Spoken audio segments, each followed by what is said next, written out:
Tom, this is Robert from Pinnacle Inspection. Yeah, I was going to come over and say hi. Hey, I'm just in a hurry because I'm late and I'm getting stuff done. But Robert, nice to see you, man. You too. Pinnacle. Didn't we talk? Yes, just last week you called in. Don't you remember? Yeah. Yeah, some insulation problems. That's right. That's right. Yep. And feel free, like I say, to are you? You're in your common man today, or not? Well, no, you know, he's our expert. We just have fun with that. My life changed because someone was there to get me these drugs. No one can understand. Whether or not they struggle with addiction themselves, people seem to think that having someone who will listen is going to help them feel better. I'm realizing that I need help. Now listen. I need help. I'm realizing that I think having someone who will listen is going to Look at that email I sent you. What is that payment? struggle with addiction themselves. I don't understand this. No one can get me to use drugs. My life changed because someone was there to listen.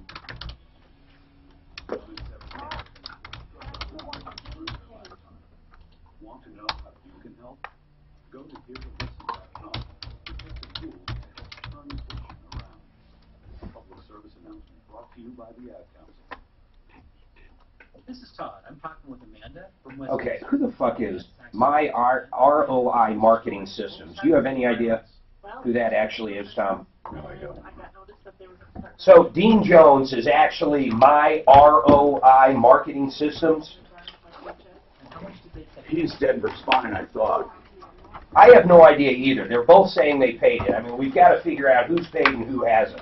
I don't even know who Jerry is now. It went to Dean and it went to Larry. Now there's a fucking Jerry involved. Who the hell's Jerry? My God, like there's going to be, see, this is insanity.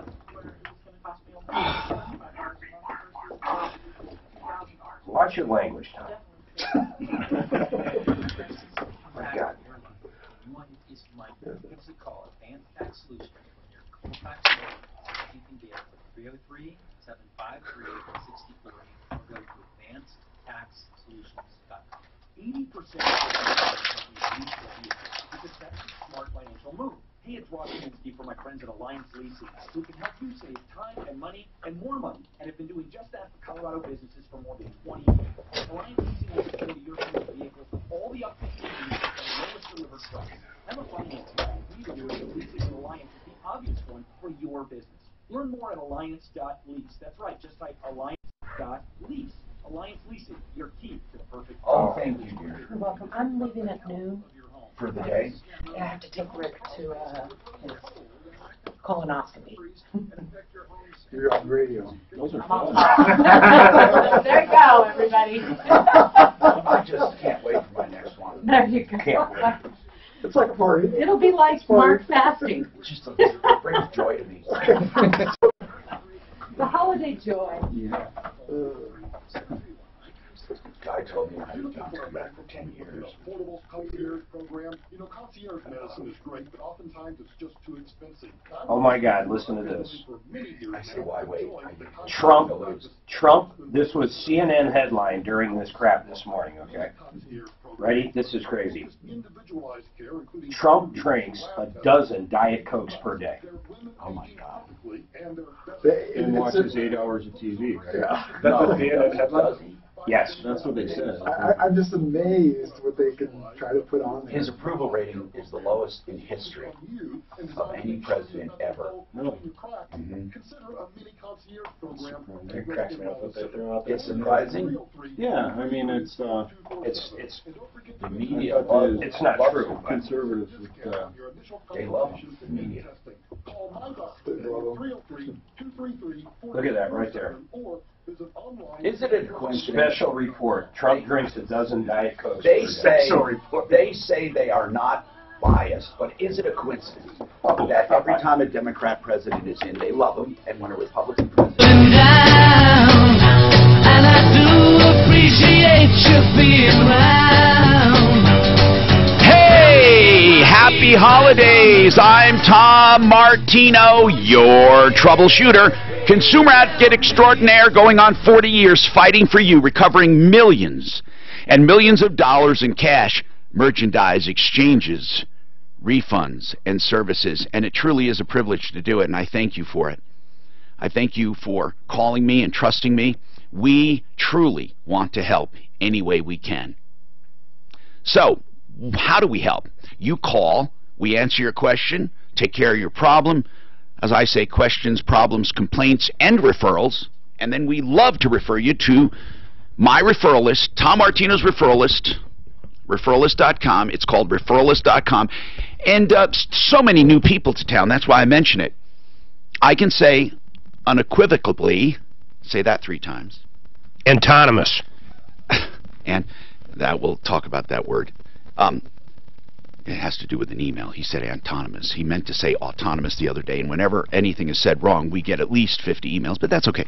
So anyway, what I'm saying about the referral list is so many people are new to town. You'll notice that people who listen to my show use the referral list, and those who call about their problems don't. People that have problems many times are referred to us, so we get to you and we help you. And truly we do. You don't have to use the referral list to get our help. What I'm saying is you prevent problems if you use the referral list. And we handle problems for Home Advisor, Angie's List. We have had, for every single list out there, we have handled problems for. Haven't we, Mark? Every list. Yes. List, Team Logan, every single list out there. There's not one list out there. BBB. Where not even a list. Yeah. Now, I'm not saying they all get problems all the time. I'm saying when they do have a problem, they call us. I'd rather you use referralist.com. We have more power. We contractually bind our members to do the right thing. Of course, we background check them, and we pretty much know going in they're going to do the right thing. We really do. And then after that, it's a matter of contract, and also there are so many good companies anyway. Hey, we have a guest today from the referral list, Pinnacle Home Inspections. And or Pinnacle Inspections, and Bob, Robert. Do you go by Bob or Robert? Some Roberts don't like Bob. Oh, Robert's good. Okay. Yeah, thanks for having me. Okay, thanks, Robert. And Robert Stockman is the owner and inspector. Are you an inspector? Yes, I am. Okay, if you could pull the mic and keep it close to you when we Okay. talk. You don't have to move in. You can pull it towards you. You don't have to crank your back there. Okay, so here's the deal. One time years ago on Channel 4, I think it was Channel 4, yes. Oh, yeah, it was. When I was on Channel 4 on the news, I got my Great Pyrenees certified to be a home inspector. I wanted to show how easy it was to get certified. So I put down everything honestly. I put his age down in people years, not dog years. He was like 6. I put down, whatever. I forget what it was. Anyway, I put down, they asked all about him, and I talked about it, and I had a video of him inspecting the home and sniffing out cabinets, and I did a story on Channel 4. Because all you had to do to be a home inspector is call yourself a home inspector, and they sent you a certification. So, Robert, what do you have to do to be a home inspector? I'm serious. What do you have to do? Now, that's why we love having home inspectors on the referral list, because how do you know you get it? How do you know when you have a good home inspector? You really don't in the state of Colorado. There's No. no licensing. There's no requirements, certifications required. Nothing. Nothing. Yeah. So My Great Pyrenees, you're great. as my mother would say, God rest his soul, except she wouldn't say that about a dog. She'd say he doesn't have a soul, so whatever, God rest his ashes, whatever. So what's out there are 2 major associations. One is called ASHI. ASHI's pretty good, isn't it? ASHI's really respectable. Yeah. They're the oldest and largest association of home inspectors in the nation. So what's the other group? Internashi, or Internachi. It's basically a pay-for-play type of association. You just pay and get your certification. So ASHI's the best. What does that stand for? American Society of Home... Society of Home Inspectors. Okay. And do you have to show them anything to be a home inspector? What do you have to do for that? Or that's voluntary. It's not required. What do you have to show them? Well, to be a ASHI certified inspector, you have to perform 250 fee-paid inspections, and then have, I think it's 10% of those reviewed by another inspector who's been has at least 5 years experience. And then what? And then you have to take the National Home Inspector's Examination. Oh, so you do have to take a test for them. Yeah, and that's about a 2 to 3 hour test. So ASHI inspectors, those who do it the right way, Mm-hmm. at least we know they have some basics. Well, it sounds like they police themselves, but outside of that, do some states, is it mandatory you go through that? In some states, in a lot of states now, it is mandatory to go through that. They will grandfather you in if you're a member of a certain association, because they respect their certifications. Okay. So, yeah. 303-713-TALK is our number. Donna, what's going on in your life? Donna? Yes. Hi. How can we help you, Donna? I'm just calling because I have a problem with the motorcycle parts that my husband ordered. Okay. When did you order them? We ordered on July 17th. Oh, my goodness. That was a while ago. You haven't gotten them yet? No, we haven't. And they were motorcycle parts. Where did you order them? Online, I assume? We ordered them on... there was a website on... They were given, like, saying that there was... Bagger Bags. They were doing a promotion. And all right, what's the name of the place, dear? What's the name of the place? It's Bagger Bags. Bagger Bags? Yes. B-A-G-G-E-R, like bagger. Yes. Okay. Is this a motorcycle place? Yes, it is. Okay. Did you pay by credit card? Yes, we paid by a debit card. Well, that's good because... Well, why did you not cancel it? You should cancel your credit card transaction. In fact, they want you to do that within 60 days. But yes. Did you do it? No, we didn't, because they kept calling us. You know, we kept talking to them, and they Wait. Your credit card company did not allow you to contest the charge? Not right away, because we didn't do it until just recently. Wait a minute. They said it was too late? Yes. What did? Yeah, no, I think it's 120 days, man. Mark, I have gotten away with it because I called it fraud, and I've gotten them taken off completely. Why did you said you didn't report it at first because they kept stringing you along? Is that what I'm hearing? Yes.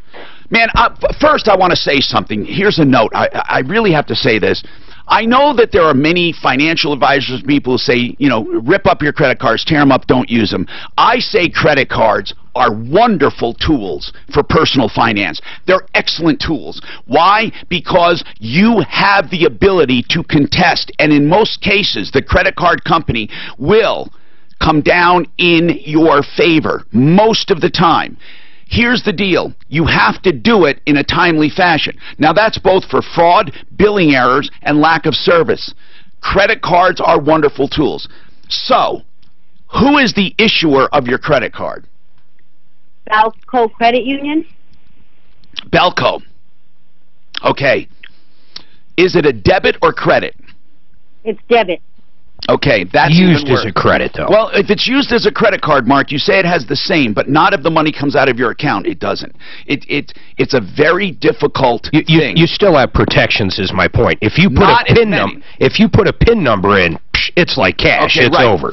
But if you use it as a credit card, until the point you pay that, it's like a credit card. Once you pay it, I have found it very difficult. Now, I can't sit here and tell you I know exactly how it's done, but for some reason I recall that it was different than an ordinary credit card. I'm going to have to look that up. But here's the deal. The reason I stress the credit card, Donna, is plain and simple. When you deal with people online, they are people... They don't care. How can I say this? You're not going to get your money back. There's nothing we or anyone can do because they come and go so fast. The internet is a vast, vast universe of people in their shorts that sitting in their mom's basement that look like giant companies, and then there are some giant companies, but there's no way to differentiate. You don't know who you're dealing with. You can have a website that looks every bit as good as eBay or Google, but not be. So if we call them, unless they're highly, highly ethical and really care, Mark, for example, was able to get money back from people that people ordered online because they cared about their company. They cared about it. But not all companies care. They don't care. If we call and say we're going to let people know about you, they don't care. What did you even buy, and what do they say when you call up? Is it back ordered, or do they not answer? What are they saying? Well, first they were caught up in the tornado, the hurricane. Hurricane.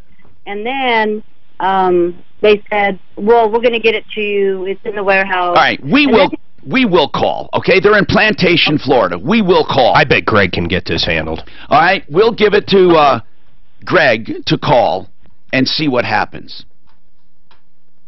Deputy Greg will call.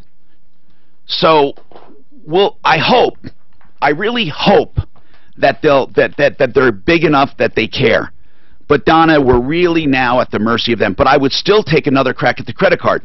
As I know it, Mark, fraud does not have a time limit. Correct me if I'm wrong.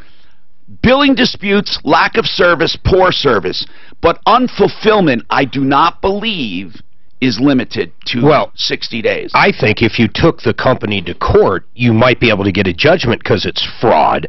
My point is, I think most credit card companies or most banks say if it's past 120, it's going to be outside the scope of the relationship you have with them, where they're not going to go back that far. So let's find out. We'll call them. We'll find out what's going on, get the information from Donna, and we'll help. I'm Tom Martino. This is the Troubleshooter Show, and we have a lot to talk about. And might I also say, we love helping people, and all you have to do is call 303-713-TALK, 713-8255. One clear choice, garage doors, for your garage door needs. If you need a garage door opener, a garage door, a spring, bolts, anything to do with the garage door, think first. OneClearChoiceDoors.com. Great people, and they can get there when you need them, or they'll do free inspections and tune-ups and adjustments if you just moved into a home because they want to be a garage door company. You got to mention Martino. 303-565-6409, 565-6409, OneClearChoiceDoors.com. A little closer to the mic. Yeah, and Robert, you don't have to move. This thing will move anywhere you want. Yeah. So I hate when people are uncomfortable. I want you to be totally comfortable. Some people like to sit back. But the reason the mics are like that is so they don't pick up a lot of background. With the credit card, I just know I got one payment and it was Dean's invoice, so I assumed Dean's the one that paid it. All right, we just need to call them after the show. Just say, look, it's not our problem. It's up to them. Yeah. Do you want me to write to them? This is Just what you're the three of them need to get together and figure out who owes. I just don't know who owns the credit card that paid. Okay. I sent. Here's what you do. Just write Dean. If you're going to write anybody, just write Dean, saying, Dean, it looks like your invoice was paid. Larry's now saying he paid your invoice. I'm not even going to do it like I'm just going to write and say, look, it really is not up to us to figure out anything. That's what's on our page. Yeah, that's one invoice. Okay. Yeah, these guys are fucking nightmares. It's nice that it's got a lot of area to write it. Oh, we're going to go. The worst one, though, well, it's not its worst. The other guy, we can, but let's not even talk about it right now. I don't have any authority on what he was talking about. Okay, they'll be sure. That's why we like to have there. You can see what's coming up and everything. Yeah. So this idiot, and you can chime in about anything. You see him? Just be like he's got this bomb Velcro to the zip tie to him. Part of the team. Somehow it goes off early. It doesn't even blow up. It just burns his shit out. They have a bad rating here. And he's still alive. So as he's going down, apparently, he's yelling whatever. Mark, they failed to respond to the complaints that they're terrible. Who? The Better Business Bureau. I mean, this company. Oh, I'm sure they are. Well, they could have literally got. Greg Baggerbags has a terrible rating with the Better Business Bureau, and they have several complaints online. Baggerbags. I can't believe they didn't just carpetbagger. Why do people use a debit card instead of a credit card? I don't understand that. Because they don't have a credit card. That would be the only valid reason. And many of them think it's. Oh, you want to hear what Capital One did for me Friday? So I like Capital One. I was talking to him about that one charge we were just talking about, and I said, "Listen, I don't want to have to cancel this card." They will. I had the same discussion, and they made me. So, well, and basically that's what they were doing, and they're sending me a new one. I couldn't get around that. You can't. But I said, listen, I pay my bill off in full every month. I've never even paid a nickel in interest. And she goes, well, you did last month. The call had nothing to do about this. I happened to say that. She goes, I see what happened, but you paid $110 on interest last month. What? And I said, I've never paid interest. She goes, I can look here. She goes, I'm not even going to explain it to you, but I'm just going to credit the interest because you're right. Prior to last month, you never did. But your payment, I made that stupid $17,000 charge for our act. So when I made that, I paid it off the next day, but because I already had a payment set up to go, it wouldn't let me make two payments. But whatever, it wasn't my fault. But they turned around and she gave me a full credit on it. I was like, well, that's good. No, they're good at that. They're such good people. But most credit cards will do that the first time. You know my reward so far, though? I was looking at them. From the day I opened it, $8,000. What is $8,000? What is cash? 8,000. My 2% back. I've gotten 8,000 over the 5 years. How did you do it? I've gotten. No. It's constant. Mark, I like get $300. No, when you get it. I get. You just Anytime I want. Oh, okay. What are you doing? If you have any free airfare miles, I'll be glad to take I them don't off. get miles. I don't get. I take Over 2%. 150 I get 2% back on everything. statewide. I love it. Join the I get a venture card that does the mileage. But you have to, it really just is good. It's just as good, but you have to apply it to travel. Right. If it's not travel, then you only get 1 point instead of 2. So then it's not nearly as good. But the venture card's actually good. You just save it and just watch it grow, or what do you do? I cash them in all the time. No, I'm always afraid I'll die and that it'll never take my reward. So I constantly, I'll have like $9 cashing my reward. Visit stoptechstoprex.org. Brought to you by the National Highway Traffic Like Costco card, I think Costco card. That used to be Amex. And they switched from Amex and went Visa. Let me tell you, that was a huge matter. Oh, it hurt Costco. It hurt Amex. Today at 4 on 630 KM. No, in fact, I'm surprised. Here's the only reason they did it. They literally must have been losing. Hi, I'm Tom Martino. Here's an email. Tom, I did stem cell therapy and got no results. Why do you keep talking about it? The clinic that she went to is a clinic, this is out of state, but she said that they shipped in the fluid. You know it's not stem cells right there. You can't ship stem cells. So if they shipped it in, it's not stem cell therapy. You got something else. Here's the problem. Many chiropractors' offices, because they don't have the medical facilities, use services that ship in fluid. They're not stem cells, no matter what they say. They're derived from stem cells, many of them, and they have human growth factors, but they're not stem cells. Stem cell therapy must be harvested on the spot and used, because to ship it would take, it's a long story, but the FDA forbids that. Okay, just bottom line. Let me just say this. Real stem cell therapy, we're privileged to have the clinic that started it right here in Broomfield. Dr. Chris Centeno was the first doctor to use stem cells in therapy. I also have a lot of friends in research, and I know people at Harvard, literally, that have written white papers on stem cell, and they're really, really distressed with all the false advertising going on. So I'm going to make it very clear. If they don't harvest the stem cells in their office from you to be used, they're not stem cells. And I'll challenge anyone at all. Dr. Chris Centeno Schultz is one of the few clinics that actually do that. They have real doctors, MDs, real registered nurses. Now here's the deal. And image-guided injections.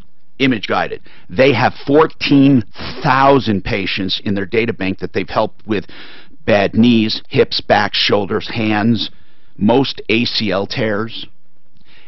Most they have fixed that have come through their doors. 303-963-9201. Please don't use counterfeits. 303-963-9201. Centeno Schultz. They also are known as Regenex. That's Centeno Schultz, 303-963-9201. We have a guest today in the studio, Robert Stockman. He's here from the referral list with Pinnacle Inspections. If you have any questions on home inspections, give us a call.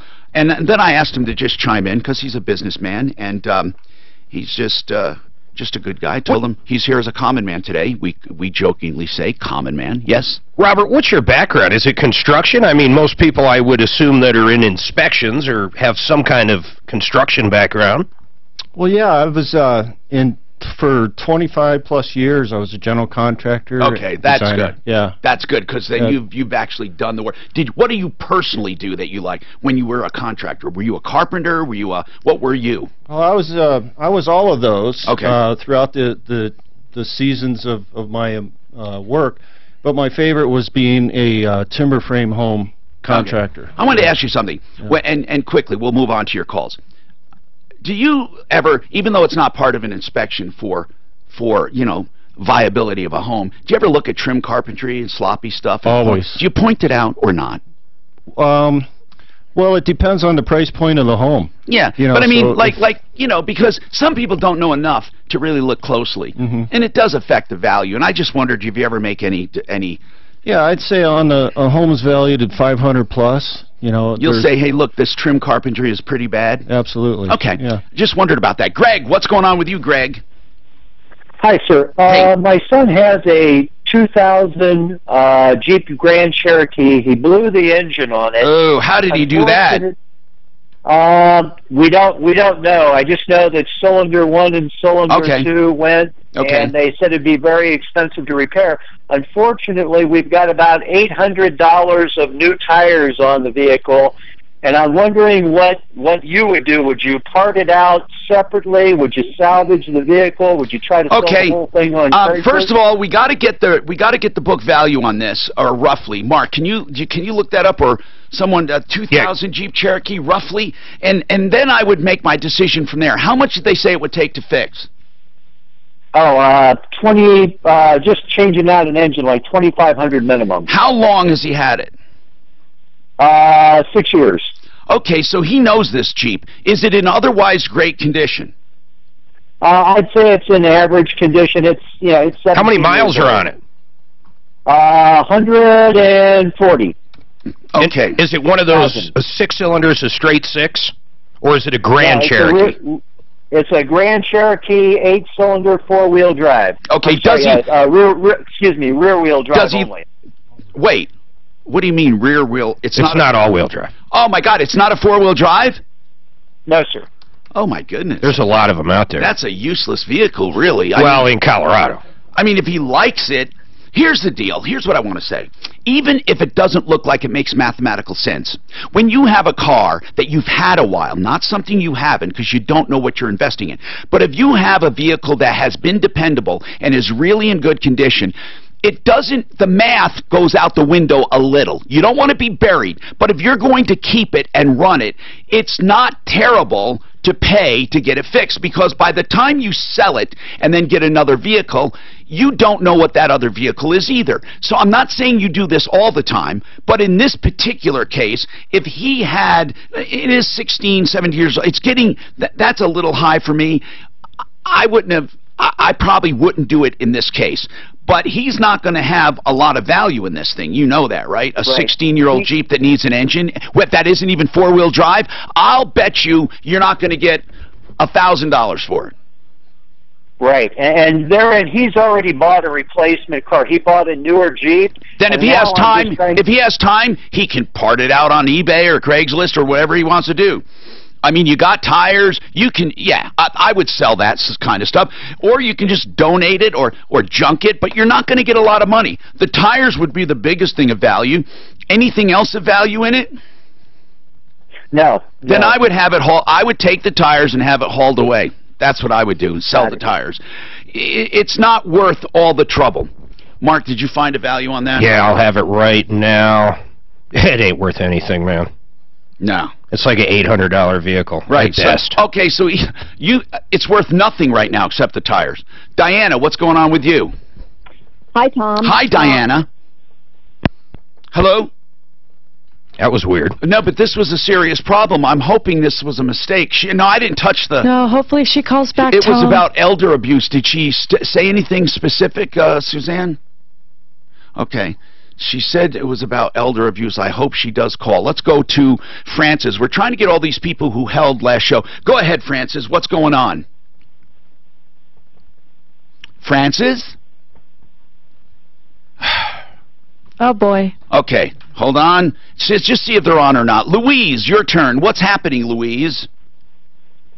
Now I'm going to complex. Okay. Yes, Louise, what's going on? My husband Jack and I have been getting the runaround with this particular company who holds our mortgage, and they are refusing. They have denied us 3 times a modification. Well, let's talk about what's going on to begin with. They refused the modification. Let's go back a little, and I like, by the way, that you got right to the point. So let's ask some questions. How long have you been in the home? Since 2014. And did you buy it in 2014? You bought it then, right? That is correct. Okay. Yes. How much did you pay for it? Roughly. About $230,000. Okay. $230,000. And what is your mortgage? It started out at $1,300. No, I mean, what do you know? How much you financed? Did you put any money down? Oh, yes, we did. I'm sorry, $10,000. You put $10,000. So roughly, you had a $220,000 mortgage. Of $299 a month for the federal. He did a good job. This tax guy did a good job for you. He's very good. Yes, he did. So what happened then? Now where do we find trouble? Well, the state came back and said we owe them money. So right, that's right. We started making payments with them, but IRS said it's going to be a 4% compound per day. So. Wait, how much? Okay, woo. How old is your husband? 60. Okay, how old are you? 55. Whose name is this account in? His. You could have declared this you could have done it where it wouldn't have cost you taxes. We didn't know that. Well, he's 59 and a half. I don't understand. He could have taken money out. He didn't have to have a penalty. Was he? Oh, he wasn't in 2014, though, was he? That's right. That's right. Okay, there was another way of doing it as well. Doggone it. I wish I would have had you back then. Hold on a second. We ought to talk about this. I'm over time. This is dreadful. This is terrible. And we need to try to get you some help. Rocky's Autos! Man, are they having a celebration for Christmas with a new flock of cars, all-wheel drive, four-wheel drive, front-wheel drive. Of course, if you want other cars, they have them, but they're getting ready for the winter and the snow, and they have beautiful SUVs and pickup trucks. Wow, do they have a bunch of pickup trucks. If you go see them, one thing I can tell you for sure is you're going to find great deals, but shop around to convince yourself. That's right, they love when you shop, but put them on the list. They're open Monday through Saturday, 8 to 6, and the thing about Rockies is the selection. You'll find a giant selection. But what I really love is the financing. They never let you leave ever without having something 100% financed. And they have 40 lenders to choose from. So the biggest problem I have with dealers is when you go and you leave and you think you have a deal and they call you back and say, no, you have to bring in more money, or we didn't do it right, we can't get your loan placed. Don't ever fall for that. It never happens at Rockies. By the way, I said Monday through Saturday, 9 to 8, I should have said. Monday through Saturday, 9 to 8, 63rd and Federal, 303-426-4646.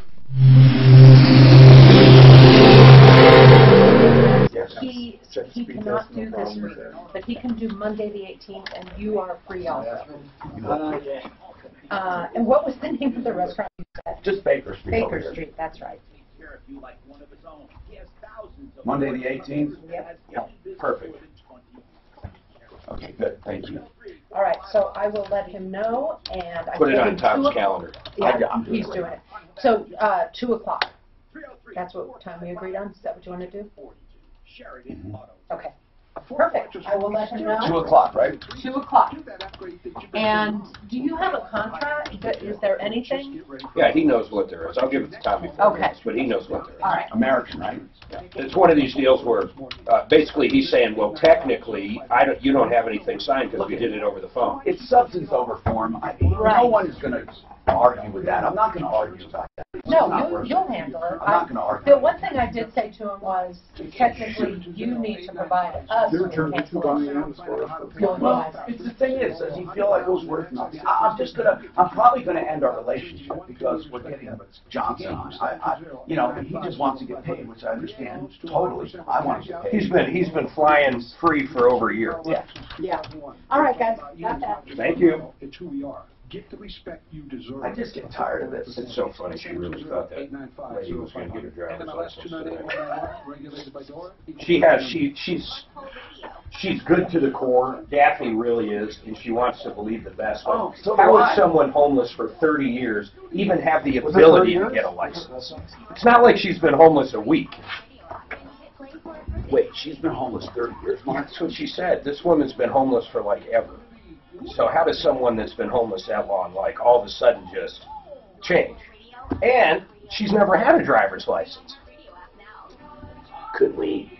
Is there a way we can get one person at a time who's homeless and literally get them off the street and get a job and stuff? No, because they always go back. They have other problems, don't they? God, when I was driving around during Thanksgiving, holy moly, man. Not one of them wasn't crazy in some way or another. But she had 2 jobs, though. That's what she said. Remember, one of them, she was a driver, but then she admitted she's never had a license, so how the hell did that? She worked at UPS. Oh, I think she worked in the warehouse. Yeah, you're right. You're right. I assume that meant driving. You know, concierge medicine is great, but oftentimes it's just too expensive. So I'm having Robert come and inspect my house. Oh, cool. Why? Well, I haven't had it inspected since '94, and you know how you get used to stuff, so we may as well. I would have never thought if you're not selling or buying to get your house inspected. Why? It's like a physical. Did you type these guys yet? This Jerry guy. No, but I'm going to. I'm gonna type them first. Mark, I don't mind doing it really quickly. But this is the first time he's gotten involved, and he's saying, "Hey, really, I want to get this done today." So I'm just going to explain to him. Okay, go ahead. We sent 2 invoices. But we really should. That's the thing we should not have done. We should have just. 82. It's really up to them to figure it out. Yes. I agree. And basement. So main and upper and then basement. Okay. And then vaulted ceilings on the main level. Yeah. Wow. 2,200 square feet, I think. Is it in the city here? Centennial, so it's only like 3 miles from here. Okay. It's cool. Yeah, it's a good area. Cherry Creek School here, school. Yeah, it's in Cherry Creek. Oh, wow. Yeah. Living large. Well, that's where like John Elway's son. Oh yeah. He graduated with my daughter, and they had for his graduation party, he had Hootie and the Blowfish. Oh no. Yeah. Who had John Elway's son, Jack Elway. He graduated with my daughter. And I know Jack. Didn't you mentor him? Yeah, I know him very well. He was the Arizona quarterback for what, like? Yeah, but he didn't want to do football. He said it was. He never wanted to do it. He wants to do sports marketing. Oh, really? Founder of Helix Sleep, and we know one mattress He's doing pretty good. can't work for everyone. That's why we created the only mattress built for you. Go to helixsleep.com, take our 2-minute sleep. What is that kind of people you're hanging around with? It's like the lower, we're like the poverty-stricken ones. Yeah. Does she know him pretty well? No. She was just invited to the party. Oh, that's cool. Yeah. He's a nice guy, but this was a while ago he graduated. Oh, yeah. Keep it on 6 years. Keep up. We have a problem with home advice. Martino now. Hannity and Wine. Yeah, imagine, right? I tried that. To get on it? That's a race with Hi, Tom Martino, your troubleshooter. Welcome to the show. We have a number of follow-ups we will get to. Right now, I want to tell you about a Christmas special at Colorado Tinnitus and Hearing Center. This is very important because here's what happens. We get authorization for 10 at a time, and they sell out. So we've been going back to get more. What I mean is this. If you call, they have these new hearing aids now, and they're smartphone compatible. They can be controlled with a smartphone. Okay, let me just get right to the point. If you call for a hearing evaluation, call today and make an appointment. You are in line to get $1,000 off any of these hearing aids. but you have to make an appointment for the evaluation today. You don't have to buy. If you decide not to buy, don't worry about it. You're not obligated. But if you do buy, you will get the $1,000 off. These hearing aids help with both hearing and tinnitus problems. Colorado Tinnitus and Hearing Center have helped me. And I have the older hearing aids that are not smartphone compatible. So right now, you can get $1,000 off of these, okay? 303-534-0163. You have to be the first 10 callers only. There's only 10 slots today. 303-534-0163. We've done this a few times, not sure if they have any more left. The manufacturer is working with us on this, and they have 10 more at $1,000 off. 303-534-0163. That's Colorado Tinnitus and Hearing Center on my referral list at referralist.com. Okay, let's go back to Louise. I want to take this, and then what she is saying is that she bought a home in 2014, took some money out of her 401k, got into some tax problems because of it, and so the IRS decided to take payments. Then Colorado State came after them. So what does this all have to do now with today? How do we help you, and what's the problem today? Okay. Moving forward with this same company, not only do I have a dirty title, I have another gentleman's name. Well, now what are you talking now? I didn't hear about anything about your title. I was just talking about your 401k. What happened with the house? Okay. Moving forward, yeah. We tried to get a modification, have been denied 3 times. Okay, a modification on your loan, right? For the home. Okay, yes. But why do you need a modification? So you can afford the tax payments? Correct. Okay, so the modification, what is your home right now as far as interest rate? What is your rate? 3.8. And what did you want them to do? What kind of a modification? Because modifications have gone away. But what did you want? Well, we qualified when Obama was in for the HEP stream modification, and that's why I got NACA, Neighborhood Assistant Corporation of America, involved.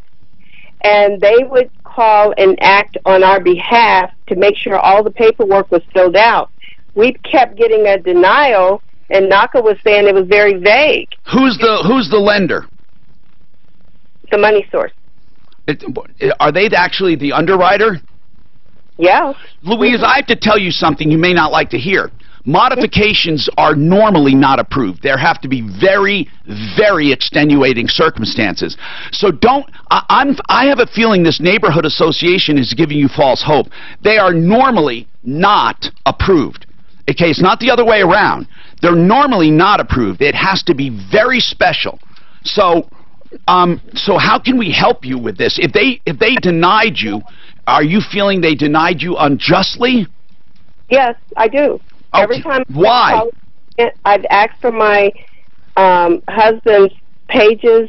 He's got over 500 pages, so we could go through to look at his file. We've been denied of that. Every time I call in... But Louise, they don't have to supply the file to you of 500 pages at the lender. The lender has every right to turn down a modification. They're not doing you wrong because they gave you the loan. They don't have to give you the modification. It's not mandatory, Louise. I think that I want to try to help you, but at the same time, I need you to understand modifications are for very, very limited cases. What are the special circumstances with you guys? That you forgot to claim the income and pay the taxes on your 401k? No. What I'm saying, how I feel they have misjustified us. Whenever they denied us the modification, they were very vague. They didn't give us the opportunity to appeal. Why do you think they denied your modification? They didn't say. That's what I'm saying. But they don't have to. Yes, they do, according to NACA. Okay. All they have to do is say that you don't fit the circumstances. It's not something where you would be approved. See, let me explain this to you, Louise. If you fit all of the categories, you still don't automatically get a modification. It's at the lender's discretion. Modifications, I'm trying to tell you this, they're not mandatory. Well, the reason why they said we got denied is because I kept making our payment. Wait, she just said they didn't say why she got denied. Now she's saying why... They did, yeah, so they did give you a reason. Yeah, After I got knocked on the phone, yes, they did. And they said the reason is you're not in a hardship. No, that's not what they said. That's exactly what they're saying. They're saying you kept making your payments, so there's no evidence of a hardship. Oh, no, they said we were 90 days, so if that's what that means. Right, that's what it means. Hold on a second. I don't know what I can do to help Louise. I want to help, but I don't know what I can do. The worst thing she ever did was use that 401k money for this. Well, it threw money out the window. Or without paying taxes on it, or there were ways she could have taken it, Mark, without taxes, even before 59 and a half. It is so risky to use 401k money because you end up paying around 50% on it. You literally throw out your retirement. Simply Floors, Mark. Simply Floors. What do you think of when I say Simply Floors? I think I'm dinner. serious. I think of dinner tonight because I'm going to Buddy Mitchell's Christmas party tonight at Simply Floors. And I'm not. I didn't get invited. Yes, you did. Oh, did I? Yes. Simply Floors. They have a big showroom at 52nd and Ward, but here's what I have to tell you about them. But mainly, they have home appointments. That's what I would do first. I wouldn't go to the showroom, or you can go to the showroom and see if they have what you want, but I know they will, because they have all the major floor coverings. So you can go there to look. You can go anywhere to look. In fact, he encourages you to shop around, because Buddy Mitchell is proud of having a sole proprietorship with a small company that beats the big guys by up to 40% for hardwood, laminates, luxury vinyl tile, and all kinds of carpeting. In fact, he has decided to simply make less profit. It's that simple. And he has hardly any overhead. He has this warehouse, and then he has outside salespeople. He even offers free designer services to coordinate your whole home with the floors if you're doing a remodel. All you have to do is set up an appointment. That's the first step. Go to the website. Set up an appointment. They'll come to you. Then if you want to go to 52nd and Ward to the showroom, go ahead. It's a wonderful process. Great people. Simply Floors Inc. That's INC, like incorporated. SimplyFloorsInc.com.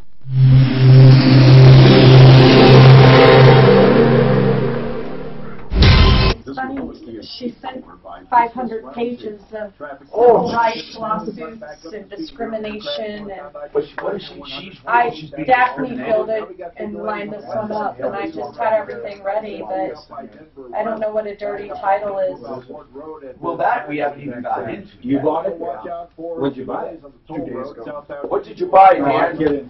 Say, how'd you buy it on a Saturday? Anyway, do you need it? I don't think you need it. What is it? It's Monsanto. They sold. It just went up 200% today. They sold some stuff to Monsanto. Soybeans. That's on soybeans. I'm big in soybean futures. Yeah. Oh, yeah? And I'm big in cow bellies and soybeans. You mean pork cow tongues, too. You should have bought Chicken this toes. one. If you're in the soybeans, you should have bought this one. Oats. At the Walmart in Elizabeth, they literally sell chicken toes, man. No, feet. Or chicken. Don't they call it chicken paws? Chicken paws. That is exactly what they call it. Chicken paws. Look, I know my chicken parts. How do you say chicken paws? Parts is parts.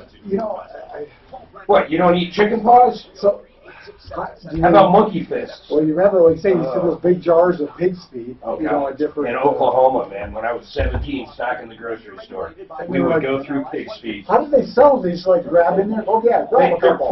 They're pickled pig's feet. You just go in there and grab one? I never in my life would reach into one of those jars. Are you kidding me? No, but did you see people buying them? It's like eating one of those eggs out of some old school I bar. was just talking about those. I mean, thinking about those. I mean, when you guys were talking. Would you ever, in a million years, reach in and eat one of those? You know how many nasty hands have been in that jar? Do they have like a fork? They go in there and grab it, or they says, "Okay, yeah, go ahead, grab a couple." I just think of the Simpsons bar when they just reached into those old eggs.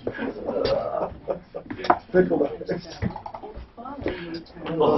Yeah. So I got two. This one's a little smaller. Let me just have to get a big one. I've gotten a lot better, but when I was younger, if I even thought of Spam, I'd literally puke.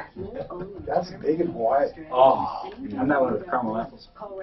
With caramel apples? That is bizarre. I love caramel apples. Spam with caramel apples? Did you have like a bad experience? If I even approach eating or smelling? How about just an apple? Apples are fine. How about just a piece of caramel? Love caramel. Oh my God, why is that? That is so bizarre. Man, when I was a kid, that was What do you make of? Right up there. I have no idea. But I The last time I had one was probably 12, and You must got sick. just instantly, like, I wonder if he it did. wasn't like poisoning, though. It's like, No. It was like a reaction. You know, if you get like the flu right after that, you kind of equate eating that with being sick. Did you get it from a weird uncle? that had you go down in the basement shortly after you had this apple? No, I think It's in my pocket.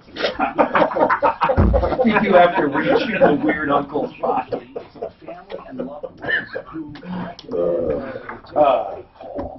That's where you go first. With these people. That was Dan. That wasn't even me. Dan's the one with the weird. Dan is the weird uncle. I was pulling off Mark. Whether it's alcoholism, cocaine, heroin, ecstasy, meth. That sounds like a Matt Lauer move. Biggest thing right Hey, Katie, would you grab that out of my pocket? It's a little deeper. Hey, there's no bottom in your pocket. Yeah. He cuts a hole. There is no pocket. There's got to be a special place in hell for a lot of these guys. They're all getting busted. Every walk of life, which is the amazing part. Liberal, conservative, religious, not religious, they're all getting busted. They're all a bunch of corn dogs, man. That's why you need Indeed.com. The weirdest ones are the ones that just start doing it. They just drop their drawers and start jerking in front. In a million years, I can't imagine that power trip. Louis C.K. blew me away. I mean, I was so disappointed. I liked that guy. I loved his show. He had a half-hour show. It was pretty good. He was very unique. I mean, no one else really kind of. He was dry, but he did like dirty jokes. Oh, he did racist jokes and stuff, and he could get away with it because he's liberal. Yeah. We'll talk to a guy. I mean, He was actually. He is a funny guy. He is funny. I totally agree. You guess who he looks like? Who does he look like? Jim Cramer. Oh, yeah. Kramer. Yeah, he does. He was the Scott guy in MSNBC. With a beard. Yeah, sure does. Hi, I'm Tom Martino, your troubleshooter, 303-713-TALK. I want to help. I really do. Many times I have to know what's going on. I will get to all of your calls. If you please hold on, I promise you we'll get to you. And Diana is back about the elder abuse. Louise, I looked over your paperwork. You sent in quite a few pages. You got into the part about being denied loan modification, and the reason you need the loan modification is because you have some payments to make on taxes due to taking out money from your 401k to buy the house. I understand that, and I understand why you need to find more money to make those payments. But Louise, you said something about your house itself too. You have a problem with the house itself, the paperwork or the title. What's wrong with the title? Well, when I mentioned to them about the modification as well, we have another person on our parcel number on his loan through another mortgage company, completely different than ours. How did that happen? You went through a title company. We don't know. Okay. I have no. That's easily taken care of through the title company. That was just, I just noticed you had something about a dirty title. So Louise, what were you calling about? I mean, I really don't want to just slough this off. What were you hoping we could look into, or what were you thinking is going on? The next thing is, when I got NACA involved, they opened up a discrimination HUD ticket. And because how rude these people were talking to me every time I called in, I was getting hung up on. You mean the mortgage people? Correct. But why would that be discrimination?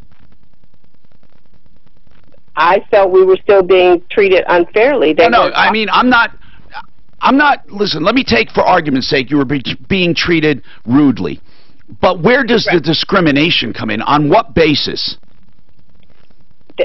You tell me. HUD opened up... No, I'm just saying, well, is HUD looking into this for discrimination? Correct. Yes. They're actually looking into this, right? Yes. Okay, then I think you're in good hands. So they actually feel that this lender did not offer you a modification due to one specific reason that's against the law. Is that right? That is correct. And what is the reason? Race. Because you are what race? Black, African American. Okay, so they're saying because you're black, you were denied this. Well, listen, you got this. Now you have to go through, well, it's not EEOC in this case. That's only for employment. Who determines what ultimately happens? Is NACA going to take your case and represent you in court?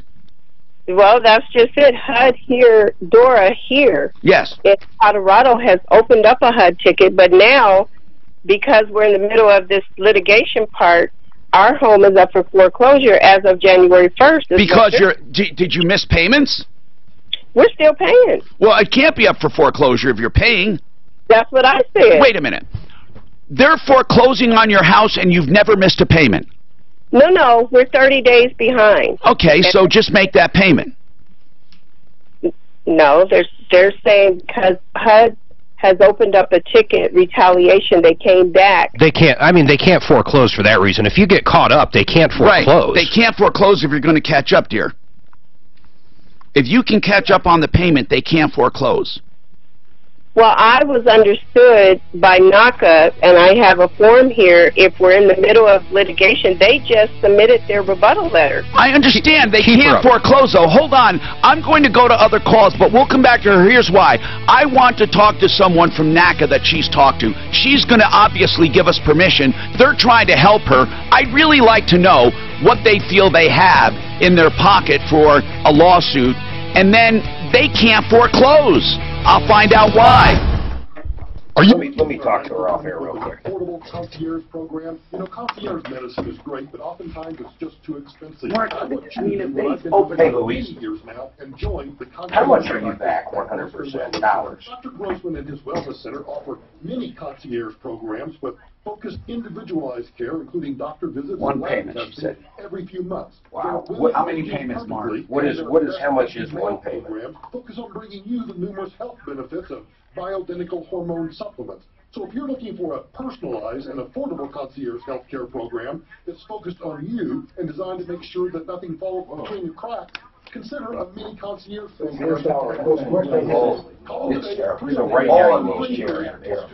All of them are terrible. How many months does that represent in their mind? You can grab it and just kind of In their mind, lift it out. Yeah, it's actually better down low. Just grab it and throw it there. GrossmanWellness.com. If you let's say their math is correct and nothing, let's just say everything sucks and their math is correct. If you had a loan for that $8,000, would you make that payment along with the camera? No, you're fine. You're fine. And then, how much equity is in the house? How much is owed on it? City resident, Akayed Ullah. The 27-year-old who was living in what area is it in? From Bangladesh, in custody and being treated. All right, hold tight. Okay. 230,000 commuters moved through the port of If she's really got that equity, I might do a second. Happened in an underground passageway between this bus terminal and Times Square. City officials are calling this an attempted terror. She's $8,000 back. She's got $100,000 equity, so she says. Why did she get that far back? Well, God, look, man, come on. Or black car, but it lapsed. I don't know why. 2 years ago. Because she's trying to do everything in the world. I mean, I don't know. They should just. They don't have to give you a modification. They should just close out her 401k. Close it out, pay the penalty, and right now you can take the rest of the money without penalty. Still denying sexual misconduct. The problem is I can't even attach that. You know that you can't attach a IRA on a note. Period. Well, I mean you can all day long, but you can't do anything to it. Until they take the money. Sutherland, live in Washington. Lisa, former Miss USA. No, I'm saying like if I Doesn't it lose its characteristic when they take the money and put it in their bank? Well, if they did that, but what I'm saying is you can't pledge that against it. I think it only I can't use that as the retirement, right? as long as it's a retirement. Yes, I mean if they pulled it out, yes, and put it in a bank account, absolutely. One of 3 women who claimed misconduct at a news conference. One says he kissed her. But even on a signature loan, I'm saying I can't attach to someone's IRA, which I don't know why they do that. Has denied the allegation. Lisa, thanks, Rachel. Fox News, fair and balanced. So this guy who tried to blow him up, how long has he been here? Did you hear? Unexpected reactions to smart No, financial decisions. he was a cab driver, I heard, for like 5 years or something. Well, I finally did it. My student loan is Now he's got a totally paid scorched off. stomach. I can't believe it. I can't believe it either. I paid more than the minimum each month, and soon enough, it was gone. You're just giving up. Giving up on what? The life of luxury. Egyptian cotton, Just fire fizzled on Thursday, stuff there, fire like in there. everything. What are you talking about? Our plan. See, this would be the perfect little loan because You know the money that comes back in for the building into your retirement? Well, my dad's got that same thing, of course. This would be perfect. Turn that over and roll that what's just sitting there for a little while. But here's my problem with that. When I make a second, and truly, if I had to foreclose, headlines, Martino forecloses on. Martino forces so-and-so black couple in the street. Yeah, I can. No, I'm not. No, you're right. I mean, I can never foreclose. I had a mortgage one time.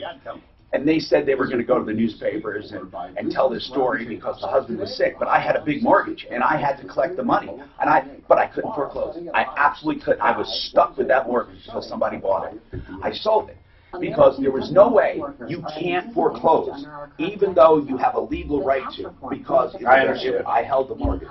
Yeah. Doesn't matter. I didn't foreclose because no matter how right you are, you're wrong. If you foreclose on someone, you're wrong. They'll say you're wrong. It doesn't matter. Doesn't matter. If I own it, I'm wrong. Hello, I'm consumer advocate. So I'll be greedy. I'll be terrible. Seriously. No, I get you. You got to be very careful when you hold a mortgage, because I found out the hard way. Humbug to those problems. Let Larson Tax Relief take on the battle for you. Licensed tax relief. I have some property downtown. The Coalition for the Homeless wanted me to donate. I couldn't afford it. I needed the money. I had to sell it. But they made me look like because you wouldn't give it to them. Yeah. Not them. This reporter that wanted to do a story about it. It was like I was the most evil person in the world. But you're not doing anything wrong. You just have property. Someone comes up and says, "Can we have it?" No. So now you know what we want your house too. That's what Trump is telling you a story on me because I bought property in Franktown, a lot of it. Some woman comes up and says she has this old guy with her and says it's burial ground. It's an Indian burial ground, and you can't desecrate the ground. So the Denver Post, they're doing an article on it, and I said, well, who says it is? He feels it. There was no archaeological evidence. There was no geographical. He felt it, and he felt it on this hill down in this valley. He felt it, and I said, "Could you feel it over there? I'm not going to use that property anyway." How about on top of this hill? I remember hearing. No, it's a true story. True story. Because I don't feel it. She says, "I don't feel it." Are you sure it's here? So I said, "Look, do you want to buy it from me?" No, they didn't want to buy it. I would give it to them for what I paid. I won't make a dime on it. There's a no-win situation. They just make you look like the most evil son of a bitch in the world. Look, like when Trump had some of these contractors he didn't pay, he said they did a bad job. You know, plenty of times I've had contractors, I said, "Fuck you, I'm not paying you. You know, put a lien on it, I'll fight it." And I fought the lien and won. But because he's so rich and he does that to a drywaller, he looks like a scumbag. But just because he's rich, should he be taken advantage of? Right. I mean, I imagine he wouldn't be rich if he was. But I heard a lot of people saying, "Well, my husband worked for this company, he wouldn't pay him." That happens all the time in construction when you have a disagreement. You know, you're not going to pay somebody that rips you off. But they have you by the short hairs when you have a name. The power of the pen, huh? The Troubleshooter. Hi, I'm Tom Martino, your troubleshooter. Welcome to the show. 303-713-TALK, 303-713-8255. This hour brought to you by Ideal Home Loans for your next ideal home loan. If you need a loan for any reason, for your home, I mean, a refi or purchase, Ideal is the place to go.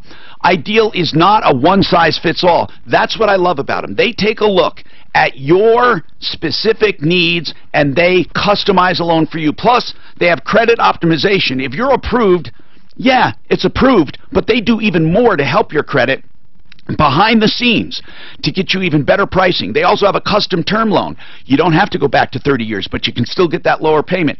They also have a rate guarantee. For the next 2 years, they refinance you free of charge if rates go down. And then they have a pre-approval, which works just like a cash deal. I mean, all they're waiting for at that point is an appraisal, and then they're ready to go. 303-867-7000, 867-7000, idealhomeloans.com. Let's keep going. And again, I'm going to take Louise with that that house situation being foreclosed on in a minute. I have to take some other calls. This is very important here. Diana is talking about elder abuse, and we're going to juggle these calls. Hi, Diana. What is happening? Okay, so my mom passed away in June, and my folks, they live in a really small town in southern Arizona.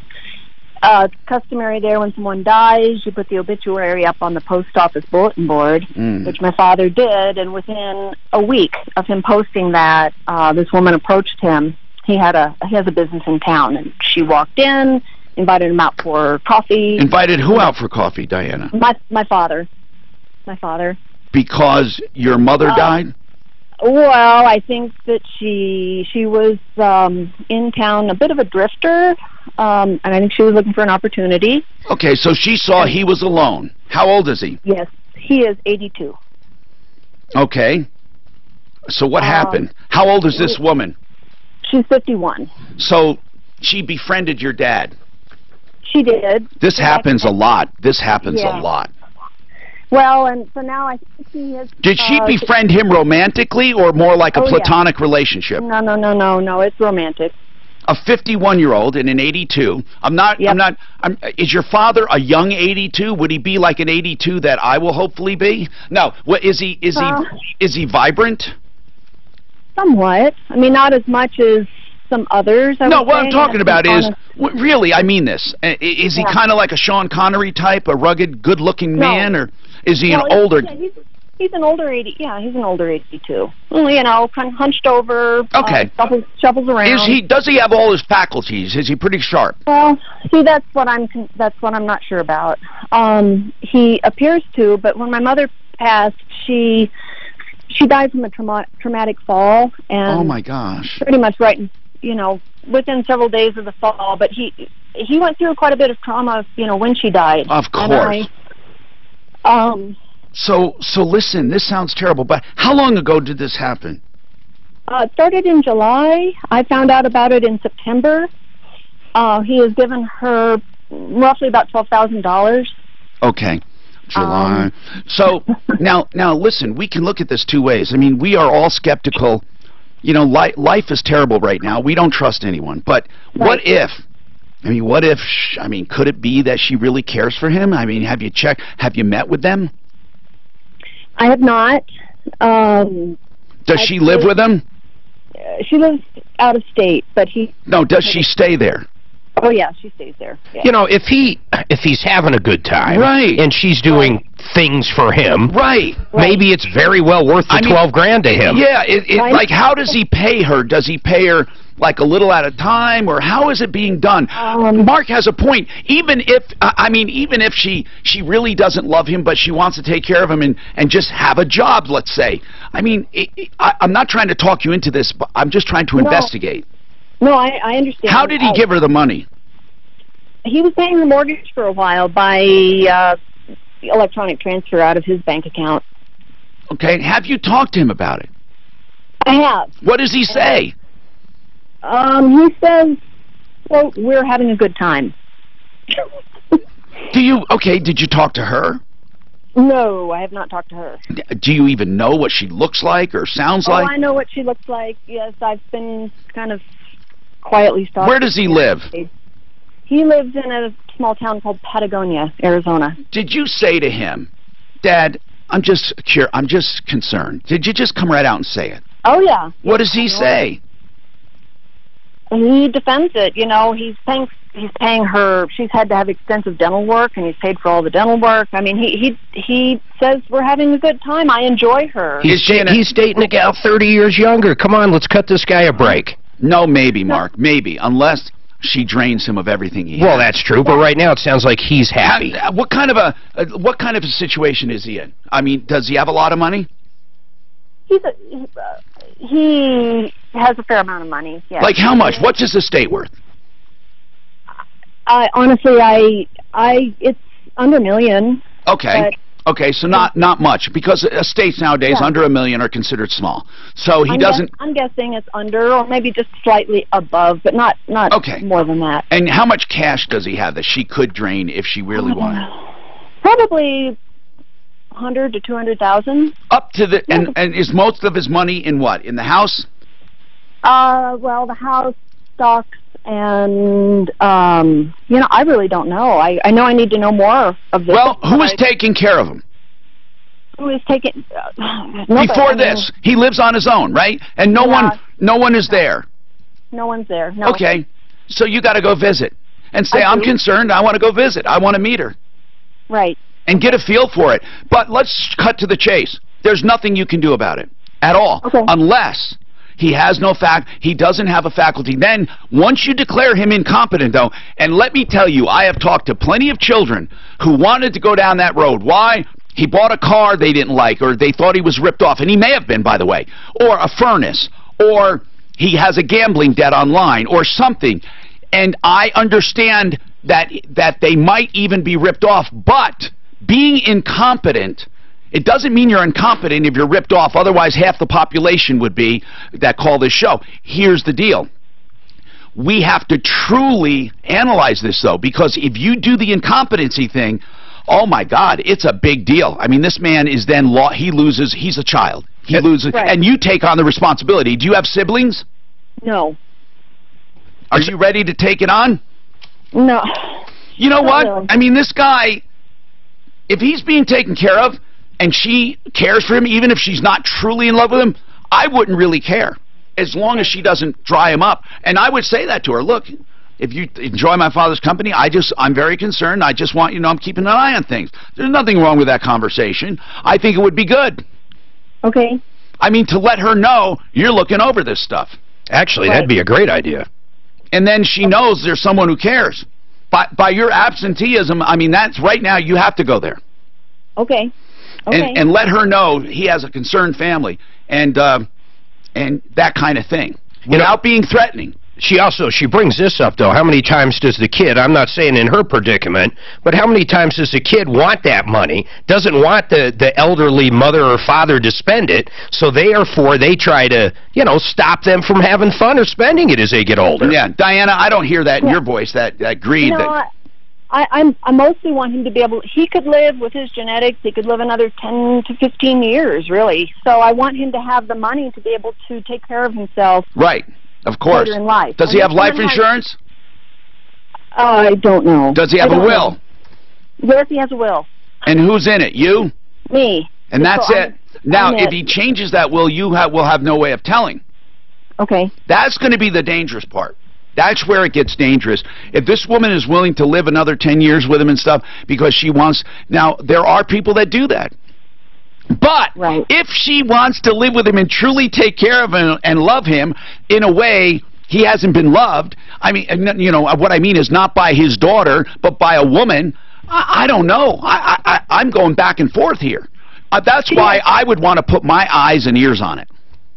She came to town basically to do some volunteer work for a local, it's kind of a health resort that has kind of a cultish reputation. What do you mean volunteer work? Well, she was working in their organic garden in exchange for room and board. So she came in Patagonia, right? Yep. Yeah, that's a hotbed for nuts. You know that. That's what I'm saying. She was at that nutty place. No, that they believe over there there's some kind of what is it called? Some kind of triad of energy or something underneath the earth. And you're saying there's not. The people that are attracted to this place. Sedona's another one. But so what's the name of the organization? It was called the Tree of Life, and it has since gone out of business. They had a death in their 6th death in June, and so they closed up finally. Oh, they did. They did, but it tended to attract a lot of drifters. Yeah. And so she was there. You know, she left her house in Florida, didn't pay her mortgage, and you know she was looking. Did she lose her home right now? No, my father's been making her mortgage payments. You got to do an investigation on her. What I would do is say, look, if you're living with my dad and you're part of his life, I want to know stuff about you. I really do. I want to know about you. There's nothing wrong with that. Where'd you come from? What's your name? I would get as much information as you can and let us run a check on her. That's a good idea. Yeah. And just make sure she knows. I think that's going to be, just her knowing that someone's got eyeballs on her is good. Yeah. Right. I would definitely do it. Okay. And yeah, do you think there's a possibility she could like your dad, or you think it's just opportunism? My gut, I really feel that it's opportunism. Okay. I really do. But and it probably is, but what I'm saying is, who cares? Who cares if he's happy? If he's not being hurt, as far as that's right. Drained completely, or she might be setting him up for the big sting. That's the thing that would bother me. You know, he fixed her teeth and stuff. I mean, that's, you know, he wants his girlfriend to look good. This is a problem. This is a problem, and I hope you get down there quick enough and call us back. Plumline Services, right now, it is so mild that these people at Plumline and all the other kind of home services places, they are really not that busy. But that's good for you because they have all kinds of specials. At Plumline Services, they're doing something like a free furnace with the purchase of an air conditioning system. They're doing something to get business rolling. Now, if you are skeptical about it, you have nothing to lose. Just call them to come out and give you a free second opinion. If someone told you you need a furnace, you have nothing to lose. It's a free second opinion.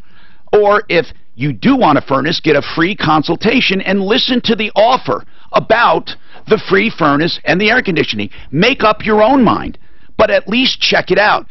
I've known Plumline Services for nearly 40 years. I know the owner personally. I know that they would never cheat you and that they believe in 100% customer satisfaction.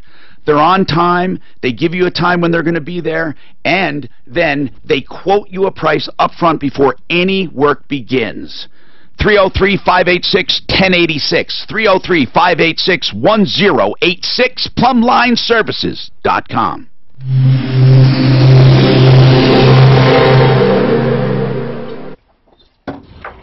From the L&L Heating and Air Conditioning Traffic Center. The highway drive wide open across town. Traffic flow. You should have asked her to send a picture of her. That were flowing. Earlier crash on the west side. Why? What do you think that would tell us? Well, I don't know. Is she dirty really? Son of a bitch. Does she really? I don't know. I guess. That looks like Well, why does she really like that? Like jealous of the. Well, like I'm sure Because it it is. happened like within a week of her mom dying. Was it a week? I think that's what I heard. That's a little soon. Powered by traffic. That they were introduced. Forecast. Sunny today with a high of 59. Right now, fares at 47. Traffic and weather. I'm Pete Wagner. 6:30 K-How. This report is paid for by Business Roundtable. American and workers. Buddy's thing is so far away, man. Where is it? Deep Arvada, man. So Franktown to his place, I mean, it's going to be an hour and a half. I have no doubt. This is his house? No, it's a restaurant. I forget what it's called. It's like a library or something. But no, you're definitely invited if you want to go. We went last year. He has his subs there. It's not like Brett's, it's Miami Meats, but They tweak your credit in order to get even better pricing and better rates. Credit optimization. They also have the pick your term loan. You may not want to go back to 30 years. You can pick whatever term you want. And then they have the rate guarantee. Man, that's a full boat today. Yeah, but he's knocking them off, though. yeah, he is. He's doing good. I got almost all of them knocked out. I didn't have to do shit for the last live on Friday. Friday's pretty late, huh? Yeah, actually it wasn't. It was medium for a Friday. You lived down in Springs your whole life, Robert? Or? No, I'm a transplant from in the military or the Pacific Northwest. Oh, For the railroad? Huh? Railroad? No. Oh, you mean regional? I got you. Relocation. Yeah, I got you. Yeah. What brought you to the military? Or? No, the wife landed a great job running her sister and brother-in-law's business. What's that? Now that one says Dr. Dean Jones. Emergency services or emergency. Okay, but this one definitely hasn't been paid. they're all over there. They're just booming with veterinary clinics and emergency centers, brand new facility, and the springs off the power. So is she a vet or is she? No, she's just like an office manager. Running it. Mark, what did you think about Freedom Life with Integra? I said, okay, let's do it. I can reestablish somebody about Integra insurance. Oh, this guy wanted to come on. He's actually, me and him have been emailing back and forth. He's all right. But he wanted to come on and say how how Integra was wrong. The insurance company can't do that in the state of Colorado. See that email, pardon me, babe, that email about, from Mac about Melinda Ray? Okay. I don't even, we shouldn't even mess with it. Well, he wants to know to stand up for us. Yeah, no, that's good. I know he does. He feels bad. Level playing field out here. Buyer beware. Really? Oh, it is? Yeah, I guess we could write some spacious. Enjoy the good times at Devon's Pub. But you must like the weather here. Oh, absolutely. I mean, it's kind of dreary. I just laugh when they get, if you don't get out of the state for at least a month, you go coastal. You know, it's clouds. It's always cloudy and always misting, always gray, wet, cold. All right, I have this handled. We'll see here in a minute. Athletic guy, runner all the time, so we were met him in Sacramento and stuff. Man, there's rain, nobody would go out. Right. There, so he said, if you don't go out in the rain, you don't go out. Yeah, that's right. No, it's there. Summers are absolutely beautiful. It's really clean and pristine and full of green and growth and all that. What'd you end up doing with health this year? Afternoons getting really busy. When do I have to do all that? I don't remember. I mean, you still got time. I did the Kaiser, I think it's called the Silver HSA. I can't get used to it. No, I used to live I was born and raised. I'm terrified of those med share ones. Because if you get something really long, you come down with like a really bad cancer. Hi, I'm Tom Martino, your troubleshooter. 303-713-TALK. 303-713-8255. Welcome to the only show of its kind anywhere in the universe, and the longest running show on radio with the same host. Welcome. Now, did we call that online company, Greg, for that woman who, what was the original problem? The Jeep? No, it was the motorcycle parts that's order. Right. Bagger bags. Did you call them? Yes, she gave me 2 numbers to call, and both the numbers went straight to voicemail, so we're following up on it. When we looked on the internet, it looks like this company has tons of problems. And I don't think she's going to get her money, and I think she should go to her credit card and say it is fraud, because there is no limit on fraud. That's what she should do. Cliff, your turn. What's going on, Cliff? Tom, Cliff Dodge. Yes, sir. How can I help? In June, we moved to Florida, but before we left, we consigned our furniture. Where'd you move to? Venice, Florida. Oh, that's beautiful, yeah. Lovely. Yeah. But we consigned most of our furniture to a quality resale at 600 South Holly Street in Denver. Okay.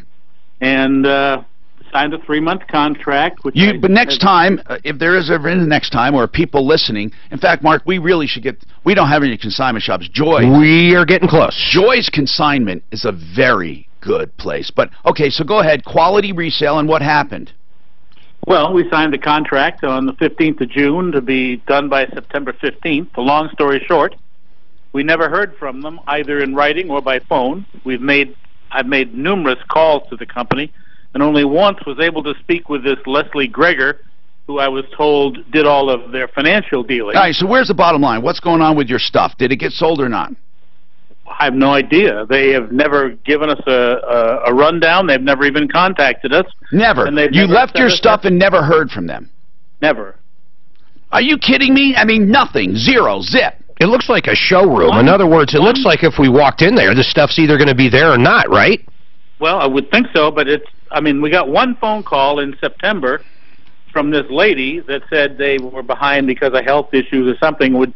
They would take care of it in late September and then finish up in October. Well, let's just call them. I mean, it's so easy, or we can even have somebody run over there for you. Well, we talked to the Attorney General. We talked to the consumer people in Denver, and they what consumer people in Denver? Claims court. Well, okay. Ultimately, that might be what you do, and the Attorney General's not going to get involved unless there's massive fraud. And, you know, and the consumer people, whoever they are, I've never heard of the consumer people here in town. In the DA's office. Okay, they're useless. Totally useless. They don't do anything. There's no enforcement for consumer crime. Nobody cares. So it has to be a massive fraud, and then they look for ways out of that. That's why we're so busy. So let's just take it on. First of all, let's just call the people. They're still going strong. Quality Resale Home Furnishing. Is that it? That's exactly right. Leetsdale, Yep. 600 South Holly. Yep, that's the one. 303-322-9907. Right. Okay, I think people should say we heard about you on radio. What's going on with Cliff Dodge's stuff? I'm serious, man. I mean, I can't believe they wouldn't even call you and give you an update. The lady did call, but she just said she was going to send... She would, send us something. But when? When did she say that? In September. I have your contract here, and you need to take action. What did you value everything at? Just roughly, what did you value it at? They valued it. And how much? I see it. I didn't add it all. Please add it up. I didn't add it up, but this. God Almighty, this is your stuff, and you didn't. What homework did you do, man? You didn't add up. You didn't add up everything here just to see how much you had coming. No, I didn't. Simply because I trusted those people. And but I'm talking about you, just figuring out. I always like to figure out how much I have coming so I can say, hey, I might buy this or I might buy that. But what they sold. The problem is it depends on what they sold, but they never gave us an accounting. Okay, so let's take care of it. Okay. I'd be delighted. Okay. Hold on a sec. Okay, I'm going to put you on hold. That's fine. If they're doing it to you, Cliff, they're probably doing it to others. Yeah. I would think so. And what's really thrilling for me is that you're all the way in Florida and you thought of us. So you sit there and hold tight, and it won't be in vain, okay? I will hold tight. All right. Greg, can you go take him? This is something we really should follow up. In fact, I can see Mark walking in there with a camera saying, I'd like to see if the stuff's actually where's there. Cliff Dodge's stuff? That's what I'm saying. The worst scenario is you show up and his stuff's not there. Or the place isn't there. Could be a problem. Sarah has a follow-up from Friday, and the note says, ask Mark. Oh, this was a horrible deal. First, give the original problem. She calls up. They had her vehicle. She broke down in Las Vegas, New Mexico. They had her vehicle for 3 or 4 months. One shop had to send it to another shop. Finally, apparently, it was done. She just didn't know what to do, so we had it to where this guy was literally going to deliver her the vehicle, drive it from Las Vegas to here on Saturday. Guess what happens? It broke down on the way here. So the guy finally goes to deliver the vehicle, and that's all I know. I don't even know what broke down on Anything happened, Sarah, since we've talked? Well, exactly what Mark just said is what's happened since then. Now the rear differential is going out, and how old is this car? Repair. 02 Caravan. Yeah. And why was it being moved? Because you moved? No, we just went on a trip to New Mexico and it broke down. To see a family member. Well, what happened is they've had an engine done, they've had the transmission done, they had the front differential done, and now I assume you said it's the rear diff. So how many miles on this thing? How long have you owned it first? How long have you owned it? I have owned it for 4 years. Okay, how much? How many miles on it? Well, in February we put a new engine in it, so there's How many miles on the van though? 112 maybe. Okay. Well, here's the issue. She's got a transmission now that's under warranty, and I assume it's good. She's got a front diff that they just replaced. She's got the engine, and now all she needs is a rear diff. So Suzanne's going to get Jeff on. Do you think the guy's lying to you? No. Now at this point, I just don't know what to do because I've spent $7,000 in all these other repairs. And this is how it happens. It's just a couple grand here. Oh wait, now it's a couple more grand, and now here I am in need of this rear differential. I don't. God, where crazy. does the money pit end? I don't know. And well, also, that's a choice you have to make. I mean, you can leave it there and say forget about it. I mean, well, I have it now. We got it. Oh, you did? How'd you get it? They kept filling up the diff. Yeah, we met. Okay, him so now, in okay, Trinidad. good. So you have everything here, and you don't think the guy that did the transporting is at fault, right? Well, who I think is at fault is the person who looked at my van before I went on this trip. Well, I know, but they can't. I understand, and you're pissed off because they didn't see anything coming. I want to ask Jeff how much just a used unit would be on that. But how much total? This is an 02, so we're talking about a 15-year-old vehicle, right? So, a 15-year-old vehicle with about 112,000 miles on the frame. Did you do the transmission? You said yes. Okay, I think it's worth doing it. You put too much money into it to back out. You really took good care of it. What about the interior? Interior's great. Everything's great, which is why we keep making these decisions. All right, hold on.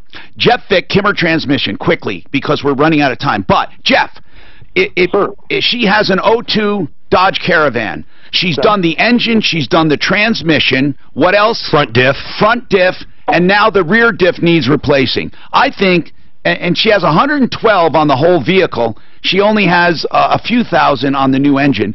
I think because she's put all this money in, it would be silly not to do that rear diff. And that pumpkin's pretty cheap, isn't it? What would it cost her? Yeah, no, that should be relatively inexpensive. Like what? Depending on the gear ratio, I'd say the unit itself probably $600 to $800, plus installation, so you're probably $1,200 all in. Yeah, and people don't call that inexpensive, but that's $1,200 compared to some. Right, Sarah? Sarah, aren't you kind of laughing at that one? It's inexpensive. It's relative. Now, so, yeah, hold on, though. That was my only repair, sure. How is the engine? Well, the engine also has a leak, but it's supposed to be under warranty. But, okay. So, but how is it? Is it running well, this car, this van? I don't know, because we just got it back and it was running like crap because the rear differential was I understand, but when you went on vacation, what was the thing that made you... Oh, perfect. It was nice. It was beautiful. It was the transmission. What went wrong? What blew the transmission, right? The fact that it was leaking. But you got a new one down there, right? Correct. They warranted it. And who was it? Was it a good shop? God, you're getting into the weeds. Very nice guy. They wanted, nice guy. Okay, we're in the weeds. You're in the weeds. Never mind. Here's what you do. Like 18 shops involved. I'm serious. Jeff Vick, Kimmer Transmission. He's at 303-693-1400. He's a great guy. Also, you have Budget A1 Transmission and Auto Repair. And I'm in the Springs. Huh? Oh, you're in the Springs. Accurate. So I was looking at Honest to Accurate. Honest, Accurate. You won't go wrong with Honest, Accurate. They're great people. And have them my referral list. Have them reach out to me when you bring it down. Yeah, we'll explain the situation and how you've been taken advantage of. And since I mentioned Budget A1 Transmission and Auto Repair, and they do have a commercial coming up in this show, I'm going to just tell you about him because Mark Machowski, one of the wonderful people on my referral list, going on 20 years on my referral list, 27 years or 30 years in business. Mark is a great guy, and he is the heart and soul of that operation, but they have good people down there. Scott's one of them. They have really good people. The entire culture is to help people. They have a special Find, Fix, or free any problem for $89 plus parts. Now, what that means is you can have a definitive price before any work begins. It's $89 for labor plus parts. Now, if it is a major deal that'll take all day or something, they will give you a written diagnostic free of charge. So you're never going to pay more than $89 unless you agree to, and you never have to agree to. There's no obligation. Or you can just go in for the good old-fashioned 1-hour free diagnostics. They're good people. They do manual and automatic transmissions, plus all other maintenance and repair services, foreign and domestic, classic and new. 3201 South Santa Fe on Dartmouth, on Santa Fe, just south of Dartmouth. 303-781-9858, 781-9858. What's happening? Got no voicemail on that one. God almighty. Nobody wants to answer the phone today. What's the address of the place? I could almost run down I'm on there. Holly, yeah, it's like Leafdale. Where Holly and where? Washington Street in Denver. Holly and Leafdale. That's gotta be darn. Tubs, sinks, toilets, spas, lighting, That and area. more. I personally What's found that? beautiful cabinets almost 10 times cheaper than anywhere else. Holly Buy and build. 4800 Washington Street. 303-295-6022 or buyandbuild.net. Affordable interest mortgage still has rates in the mid-3s. Do that upgrade that you've been putting off, or pay off that high interest rate debt, or just get ready for the holidays. Purchase your next home with only 2% down and no mortgage insurance. Take AIM, Affordable Interest Mortgage, 720-895-0500. We all know rates are going to go up, so why keep putting it off when you can borrow money in the 3s? Do you know paying mortgage insurance is like adding 1.5% to your current rate without the tax deduction? Why? Take AIM, 720-895-0500. Call now and find out how to pay off your home faster, save over $100,000 in excess interest that you get to keep. What? We can go down there and stuff and just Take AIM, maybe video and stuff to see where it's at. Consignment stuff? With cash out in the Not low tonight. 3s. We've been serving I wonder how long. It's all about you. He's got a lot of sports memorabilia stuff. A lot of it is. Oh, he did. He said it's about $4,500 worth of stuff. Did you add it up? Yeah, everybody thinks their stuff's expensive. Well, no, they actually gave them prices for it. They're the ones What that they looked think at they it. could get for it. Right. I hope you would. Well, that's sports memorabilia. What is there that we would see? Is there something in particular that Tom's got the list. I can't over there. Suzanne's got it. Oh, okay. Hey, I got time to take an order. Yep. No, in fact, you can come into the show. It's fine and stuff like that. Okay. What's going on? It's not a big deal. Help the addict in your life, whether it's alcohol, cocaine, heroin, ecstasy, meth. Painkillers are the biggest thing right now. Stimulants, sedatives, and even marijuana has caused problems for many. If you have a loved one who is an addict, they can... The Riley House is running too much. I'm just telling you right this minute, they're running too much. 720-893. are they doing 2 or no? They're doing about 4 or 5 a day. Oh yeah. Too much. 5559. No, Drew's not doing Ross's show anymore. Okay, it's paid, by the way. Hi, Pat Miller, Gabby Gourmet. Hope you'll join me every Total amount Saturday, on both sides. 1 to 2 as we talk restaurants with chefs, owners, wine folks, and more. So he's having a big dinner tonight? Who? Simple Forest? I don't know if it's a big dinner. Last time we went, he had, I don't know, maybe 8 people. But they've grown quite a bit. Actually, I didn't go last year. I was invited, but I didn't go. I went the year before. It's just so far away, man. Oh my God, it's so far away. And of course, it starts at 6, I think, which means I'm on literally I-25 in the worst rush hour of the day. Going there. Going there. Well, is it 225? It's, I think it's, if I recall, it's 25, and then you hop on something to go to Arvada. I don't know if it's 6th Avenue or... Oh, they said Aurora. I don't remember. No, I wish it was Aurora. I think I got a Boulder tonight at 6:30. That blows, It's man. gonna be like an hour and a half. Yeah, easily. I'm going further than you, though. But you could jump in the fast lane, right? I'll tell you what. I'll tell you how I would go. I'll tell you exactly how I'd go if I were you. I'd go right through Golden. Highway 90, like out 7? Highway 93. You can go literally right through Golden and go in the back way. Highway 93. That's what it's called? Mm-hmm. It's always. Would you do that from here? I live right here. 470 out to 93. 470, just like you were going up I-70 to the mountains, and you just keep going straight through Golden. I've done that drive. It's a nice drive, too. That doesn't get slammed? Not like that freaking Boulder Highway. Not even close, man. It's a 4-lane. I mean, What if I've got, because I've got 4 4 people going up there, so I can take the HOV. And you can stop at Coors and do the free tour. That's a good idea. Take the short tour? Oh, I think The short tour, that's what they call it. Hey, I think that Boulder HOV lane, you still pay no matter how many people. All right. I'm pretty sure. Oh, yeah. That's a private. No, that's a pay-to-play, man. That's like the I-70 one is, too. Even if, doesn't matter if there's 4 people in the car, you're by yourself. Yeah. You have a busload. Or if you have your dummy with you. Your mannequin. No, that's not a bad idea. I probably will go. No, I actually got to pick up some folks at Salt Lake, so halfway to golden onions. Oh, then you're golden. Ah, get it? Golden. Whoa! See how I threw that in? Good play on the I've learned from him. Yeah. I've learned how to do this.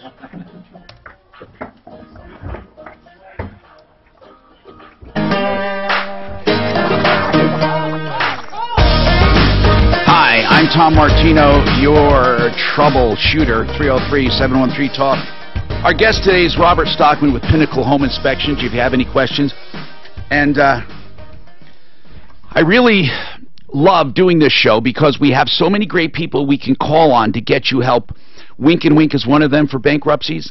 I don't ever hope you need them, but if you do, they're the people to be with. Wink and Wink will do debt settlement talks if you can, or if you just need a fresh start as Chapter 7s or Chapter 13s, they can do it. Here's the important thing. Don't charge up your cards thinking that you can stock everything up for Christmas now and you're just going to go bankrupt. That's very dangerous, can be fraudulent. If you're in financial trouble now, please talk to them before you make some mistakes like that. Winkandwink.com, 303-410-1720. You may wait to file, but call them and talk to them about when and what's the best way to do it without any trouble. 303-410-1720, winkandwink.com. So Sarah had her car done, and I think we covered that, didn't we? Okay, so we're done. I was on the phone. Yeah, I don't believe, Mark, we have anything to tell Sarah, right, other than to get that checked and to put the money in it. She's put so much money in. She's so upside down. Well, it would be foolish not to, though, because she can drive it. Well, right now it's worthless, so. Well, when it's fixed, it won't be. No, not at all. No, it'll be fine. Okay, this discrimination suit with HUD, Louise believes she was discriminated against. We've been looking into it behind the scenes, and here's the deal, Louise. In our opinion, we're trying to get someone from that association on. Were you successful, Suzanne, in getting them on? No, I thought Mark was looking through that paperwork. I haven't tried to call anybody that yet. Association, her representative she's been talking to at that association, would you talk to her and ask her who she's been talking to at NACA? That is the neighborhood association that she believes told her I want to know the basis for the discrimination suit. Based on that paperwork, Mark, I see no basis, but you said to keep her on. What was there? You saw something of interest. No, it wasn't. Here's what I saw. And she's $8,000 behind. It's not just one payment. No, it's $8,000. I don't know how many. I guess they think it's 4 payments. But really why I was keeping her on is I wanted to look a little more into it, see what the real value was. See, to really fix this situation, she needs an $8,000 loan, no matter how you look at it. But, Louise, if you got an $8,000 second, and we have private individuals that do seconds, but here's the problem. Are you going to be able to make your payments on your first, the second, even if the person... And to the IRS, remember. Even if they were willing to give you a loan and postpone the first few payments, are you able right now to make payments on your house? If someone paid off that $8,000, can you make payments on your house and taxes right now? Yes, we can. You can. You'd have enough to make those payments. Then why? Then why did you? Let me tell you. Yeah. When the HUD ticket was opened up, Tom, because when we did NACA as a third-party person on the line... I understand. The people said, okay, we'll give you a verbal forbearance. Well, I didn't know what that was, but we agreed I could make $700 beginning of the month, end of the month. By September, we would have been caught up. When I called back in is when they start talking to me stupid. We didn't tell you that, ma'am. And they kept hanging up on me. So I had to call NACA again, do another 3-way, excuse me, people at this TMS, whatever, loss mitigation. We already went through this, and you said she could do a verbal forbearance. What is the problem? So they stuck up for you? Oh, yeah. And then what did the lender say at that point? They said, no, we don't know who you talked to. I told them, yes. I mean, verbal forbearances never work. We've had that happen so many times. Here's the deal. I don't think, I'm just telling you straight up, I don't think you have a prayer in hell for a discrimination lawsuit and being successful on that basis. That's my opinion. I don't think you have a prayer. I don't think they care if you're black, white, green. I don't think they care what race you are, what sex, what gender identification. I'm serious, Louise, they don't care. It's money, that's it. I don't think they're looking at you saying, well, this is a black couple, I don't think we should do this for them. No, I just don't think so, at all. But that's my opinion. You have to go with what you think in this NACA. We can't help you with that. That what we might be able to possibly help you with is finding a second to cure this default so your home does not get foreclosed on. But you'd have to be able to make payments on that plus the other stuff. And my question is, if you can make those payments, why weren't you making them? Why did it amount to an $8,000 default? My mother got sick. She has Alzheimer's. Okay. She had written off. But normally, you'd be able to make those payments. Yes, sir. Okay, leave your Okay, Louise, you leave your information with Suzanne, and we'll see if we can find an angel investor. I can't promise anything. We'll look and see. Mike, you have a problem with home advisors? Yes. Now, is it with home advisors or was it with a contractor you got at home advisors? No, I was a contractor with Home Advisor. Okay, you hold on, and I'll come right back to you because we would like to help you. Of course, we like to help anyone. Now, you've heard me talk about attorneys I hope you never need. One of them is Fuller Law, personal injury attorney. However, if you do get injured, you will be happy to have John Fuller on your side because John knows how to sniff out fault and money. I'm serious when I say that. First of all, don't ever be fooled when they say, oh, we'll take full responsibility, or it's my fault, don't worry about it, we'll take care of it. What you have to do is protect yourself. You do that with a consultation, John Fuller, Fuller Law. It costs you nothing. If he takes the case, he only takes a percentage of what he collects. John Fuller is a good man, a great attorney, and you need to protect yourself. So in all cases, at least start with a conversation. If you've been injured and you think it's someone else's fault, 303-597-4500, 303-597-4500.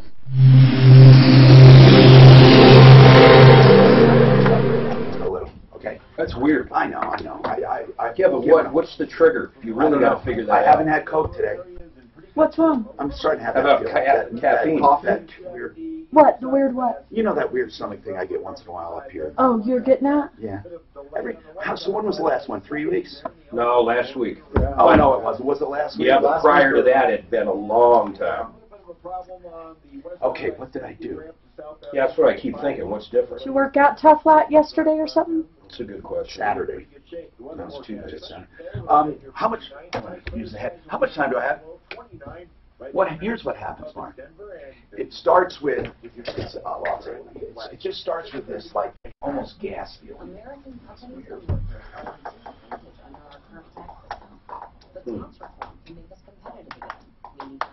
Pick up. You know anybody going to the Chiefs game? No. But the people there Sunday had a good game. Yeah, Al. Beautiful day. Plus, you sent them to the.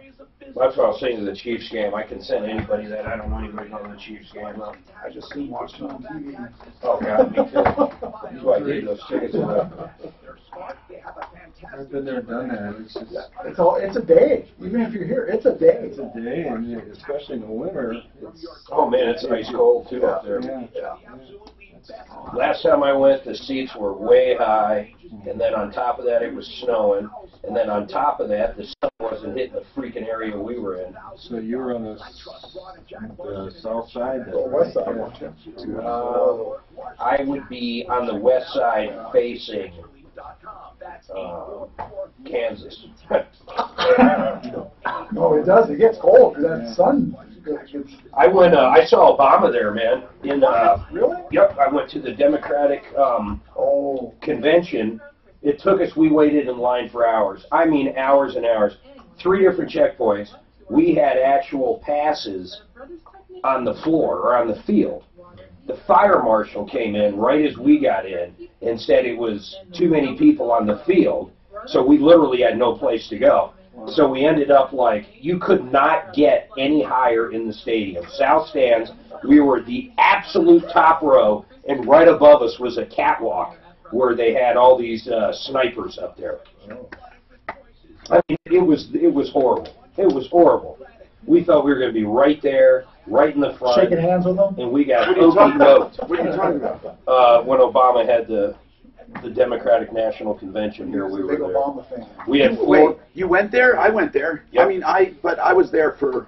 We had 4 seats, and the fire marshal shut down the amount of people on the floor. So We ended up getting the worst seats in the house. That's right. You were a fan. Next best place. I voted for him twice, man. So you paid money to go see him, huh? No, I didn't pay money. Oh, okay. No, my attorney, he was my attorney for the good years I hired, so he was on my payroll. Him and his wife were big time into it, so they got passes and invited. Was that a money-making thing?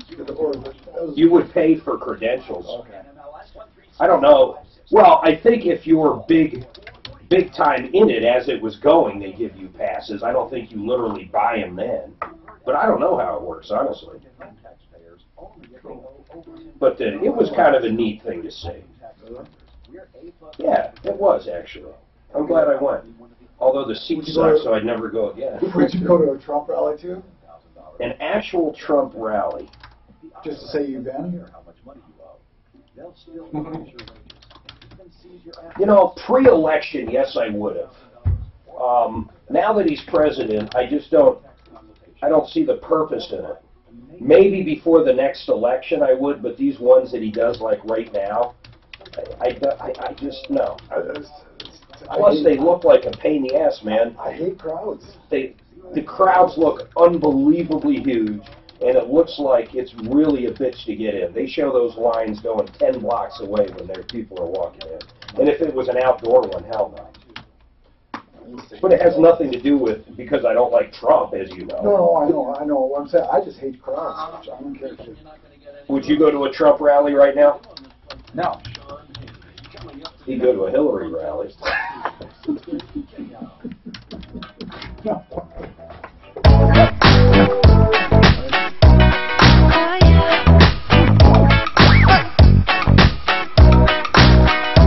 Hi, I'm Tom Martino, your troubleshooter. 303-713-TALK, 713-8255. The Art of Granite is a place to go if you are truly looking for a great deal on your kitchen. He does cabinets and counters. And on all the counter material, he only charges you wholesale on those. He does not mark them up at all, which means you can buy them anywhere on his wholesale account. But the other great thing, there are many great things about Art of Granite, but one of the other things is a small markup on cabinets direct from the manufacturer. But here's what I love. You know how many people don't like talking prices? Well, if you take a photo of your kitchen and some measurements, he'll give you a price on the phone that's pretty close.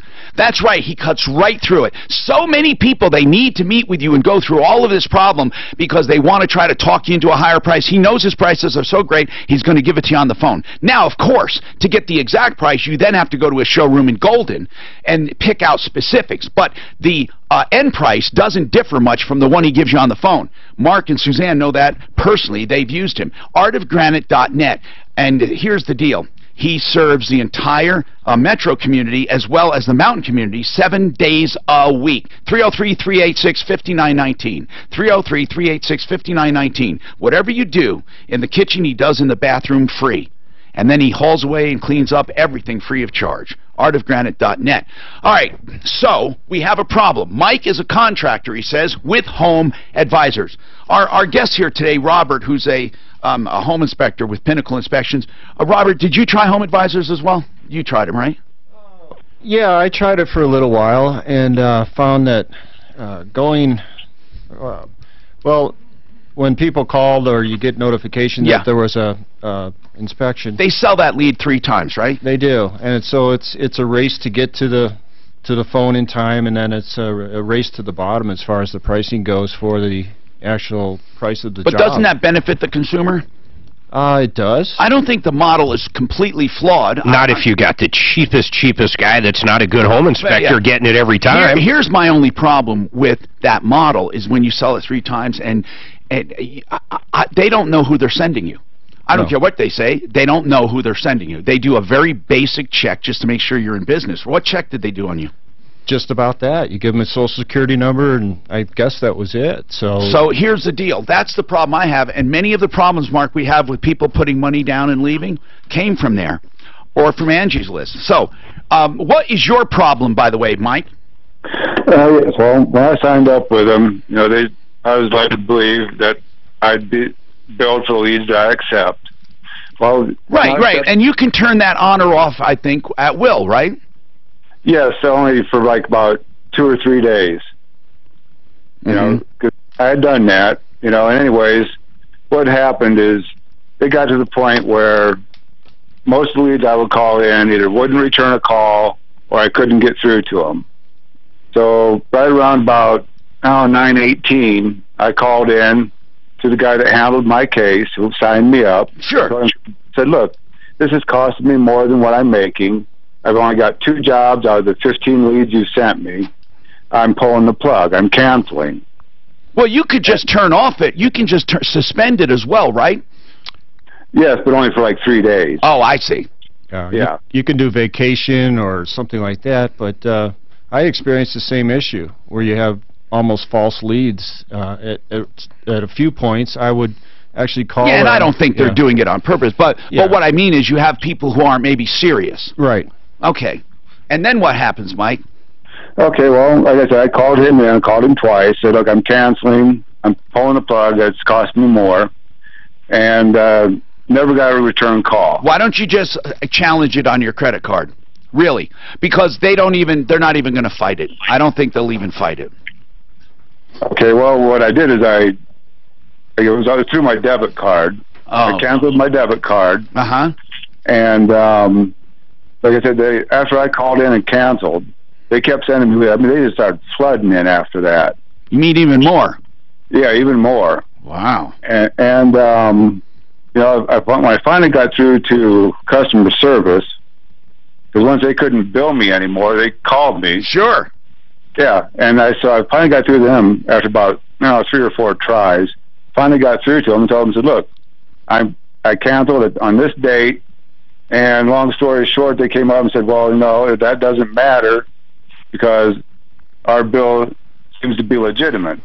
So, in other words, they're telling you that they're going to charge you whether you like it or not. So here's what we can do. We can either call them for you, or I think they're going to have a tough time collecting, but you hold on. We'll finish up with you. We'll get to all the other calls, 303-713-TALK, 303-713-8255. We have another exciting hour, and we'll do a lot of follow-ups as well.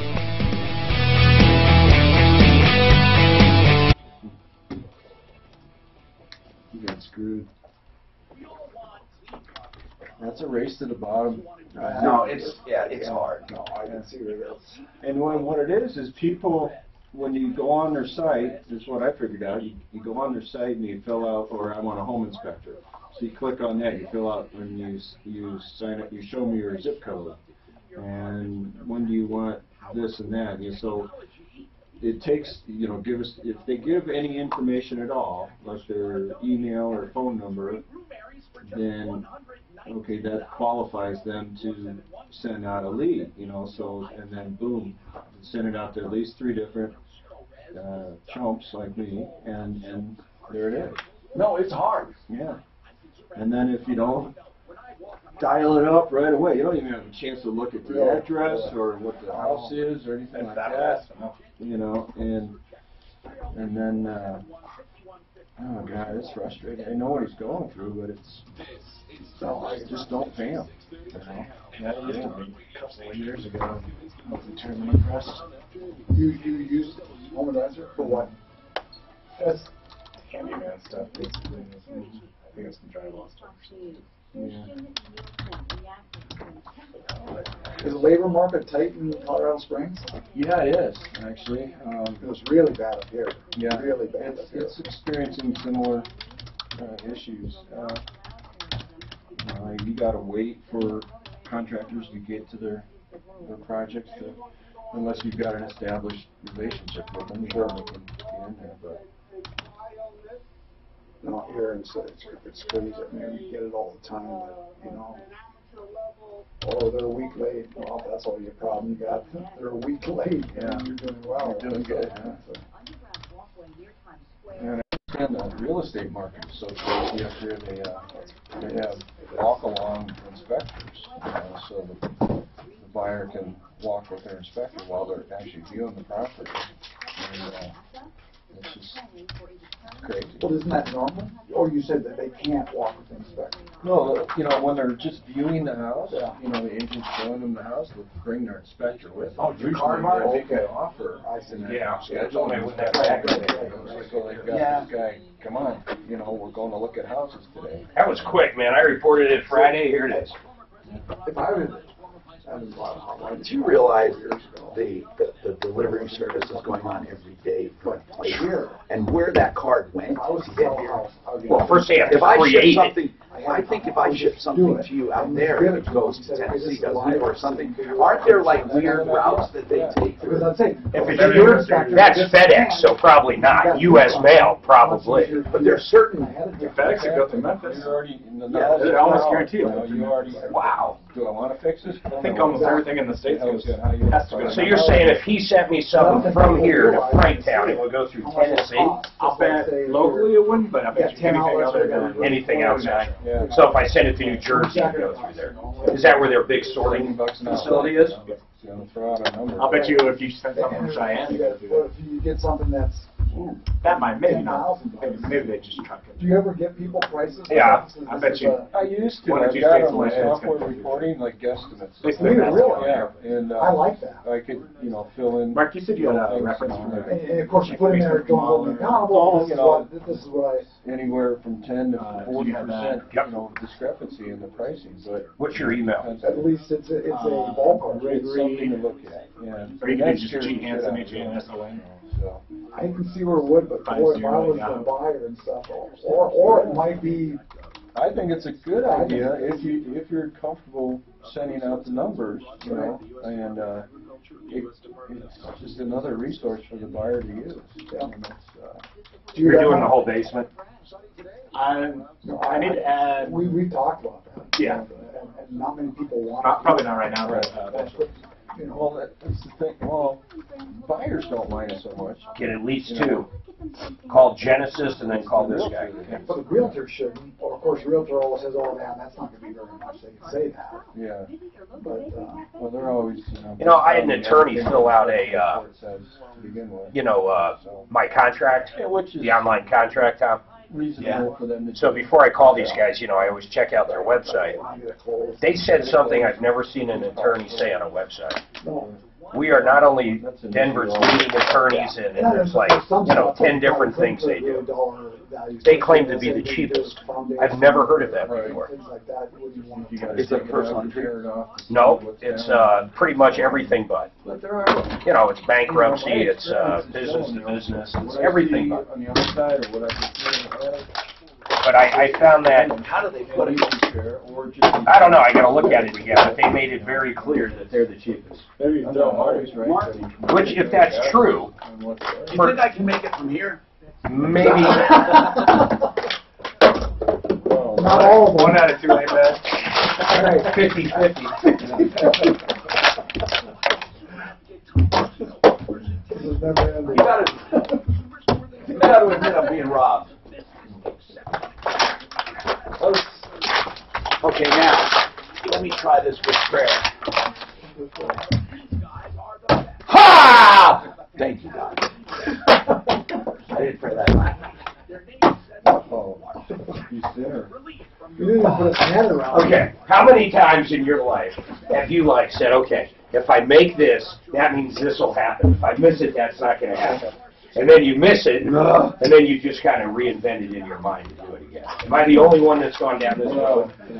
I've played He says yes. I play games with myself on certain things. I do big time, and it sucks when I'm wrong. Don't like being wrong? No. I'll always come up, well, okay, that's 2 out of 3. Okay, if I make this guide, that means, and then you miss it, and you're like, oh no. I'll give $1,000 to this charity. Man, so we adopted a family. All right. So listen to this, man. The kid's 5. I'm going, sweet, you're going to be cheap toys. So I got this list where at Walmart. It's like Cars 3 this and this Batman. Everything this 5-year-old wanted was like $80 plus. I mean, it was absolutely insane.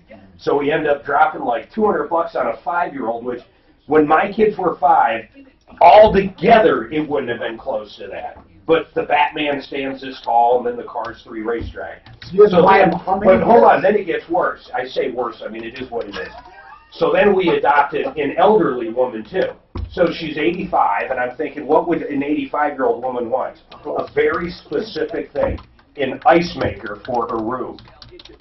So I had to buy an ice maker. Ice maker? Yeah, they're over $100 for a fucking ice maker. I Just should a guy in the I should have got her an ice tray. You got a refrigerator, don't you? You must have a freezer somewhere. Tell her to wait a month or two and open her window. I just couldn't believe it, man. There's been years where, like, it's next to nothing. I got nailed. Hi, I'm Tom Martino, your troubleshooter. This hour brought to you by the Raleigh House. This is a time of year very difficult for families who have addicts in the family, or if you're an addict yourself.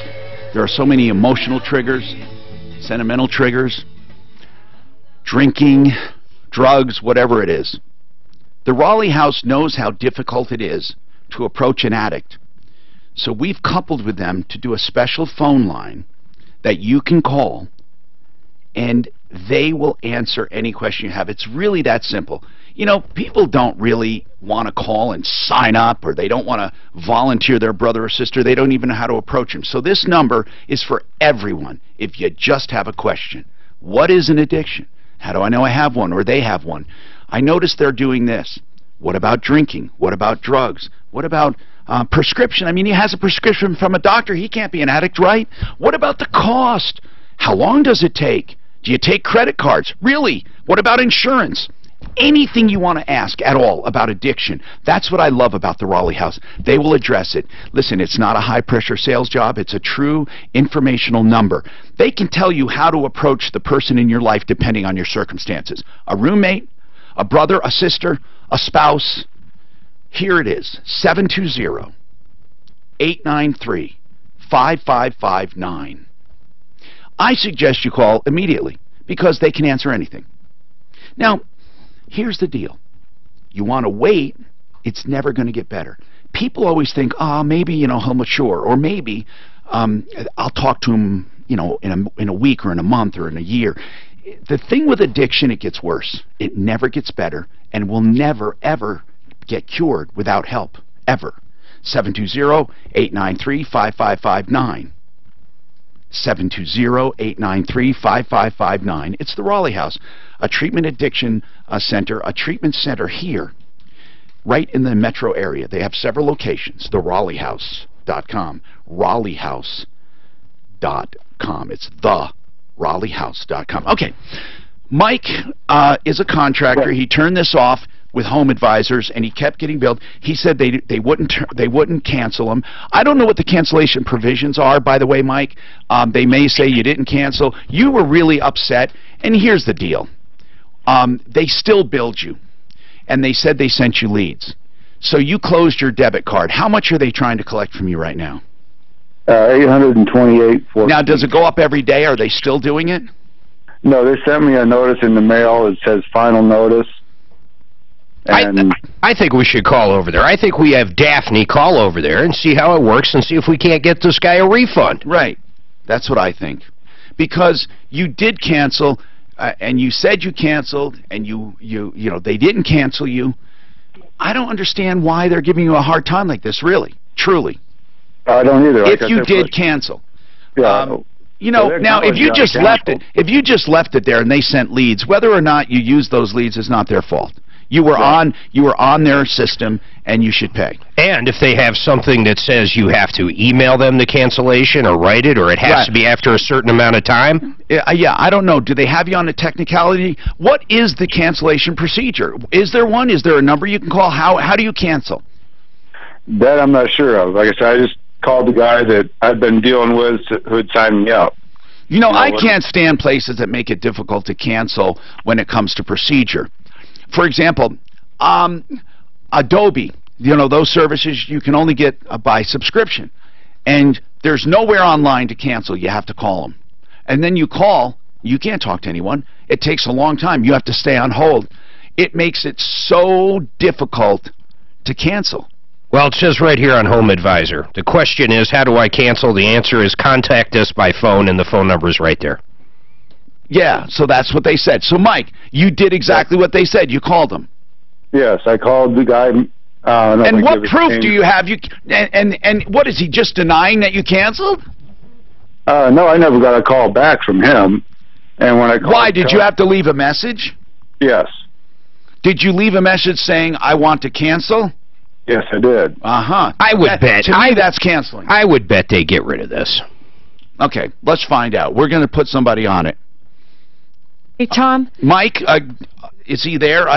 Did he hang up? He was on line 3. Looks like he did. Mike, you got to call us, 303-713-TALK, or write to us live at troubleshooter.com. Yes, Suzanne. Hey, Tom, I guess there is a company out there named Banger Bags, and we were speaking about bagger bags. I don't want the two confused. Who are we actually? This is the motorcycle order from the first call today. Right.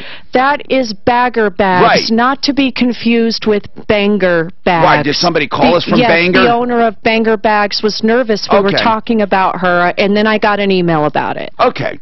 It's not Banger. Now I'm curious about Banger Bags. What are Banger? That's the first thing I did, too. What are Banger Bags? I don't know yet. I know where Mark's mind was going. Banger, stop that. 303. This is a apparently not my mind. Not my mind either. 303. Banger Bags. I don't see a bangerbags.com. No, but I think it's a tactical purse or something when I looked it up. Okay, whatever.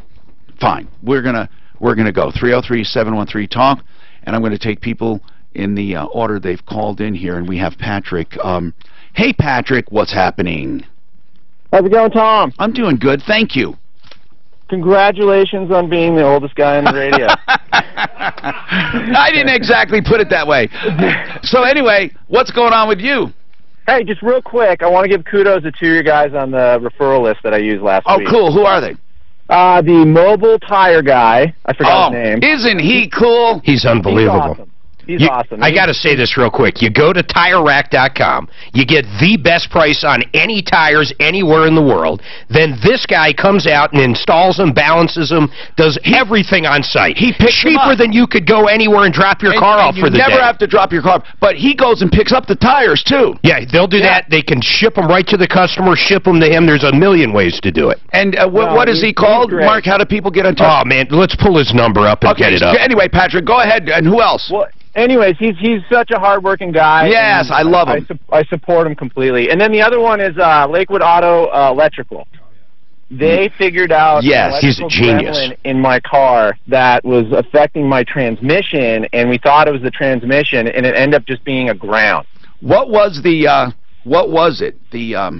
electrical issue? It was somewhere in the wiring harness. I don't know which wiring harness, but it was making the whole car just schizophrenic. And it was just the gauges, but the main thing was it was shifting weird, and I was going to bring it in for the transmission, but it ended up just being electrical. Okay, man. Just incredible. That's cool. All right, so what else did you call about? So my question is, me and 2 other colleagues want to start a company, and sell products here in Colorado online, eventually across the nation and worldwide, and just looking for the basics. What kind of products? Well, the main product is centered around how it's mounting equipment for snowboards and other products like that. So it's sporting goods. It's sporting goods. Okay. We know we're going to have to get product insurance for that, but it's and then we're going to have a logo and sell T-shirts and stuff. Right. So you want to sell bindings or something like that. It's something like that. Okay, good. And you want to sell it through the internet, right? Internet and to shops. Okay. But yeah. An e-commerce site, thank goodness because of technology, there are so many off-the-shelf things right now, solutions they call them, you can do. I wouldn't. What are you talking about? Amazon. Have Amazon do everything. I never thought of that. You know what? You could sign up. You could sign up as a merchant for Amazon. But Mark, there's nothing wrong with in an adjunct to that having your own site. I'd let them process the payments. I'd let them do everything. Right. I always give the map maker as an example. That's a great example. She was trying to make money, but she put so much time and energy into having great maps that she had to sell them for a great price, a high price.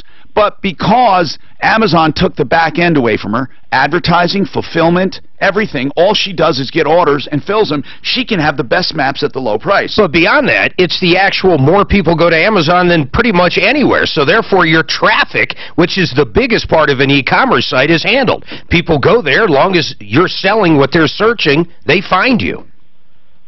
And I guess my other question, too, is like the legalities, like setting up the company. Okay, here's what you need. It's very simple. You either do a sub S, chapter S corp, or an LLC. It's so simple. That you can have done for next to nothing. I mean, a few $100. And then you make sure you have, to keep it intact and to keep it legal, you make sure you have your yearly meetings, and you have recordings of those yearly meetings, meaning in writing, the minutes. The meeting could be as simple as, here's our annual meeting, no new business was discussed, or we discussed doing a new website or whatever, and then close them, and you just do procedural things. That's easy, okay? So a corporate structure is a sub-S, don't even bother with a C right now, or do an LLC. Okay. The other thing, and sub-S corps, all the income flows through, it's not complicated.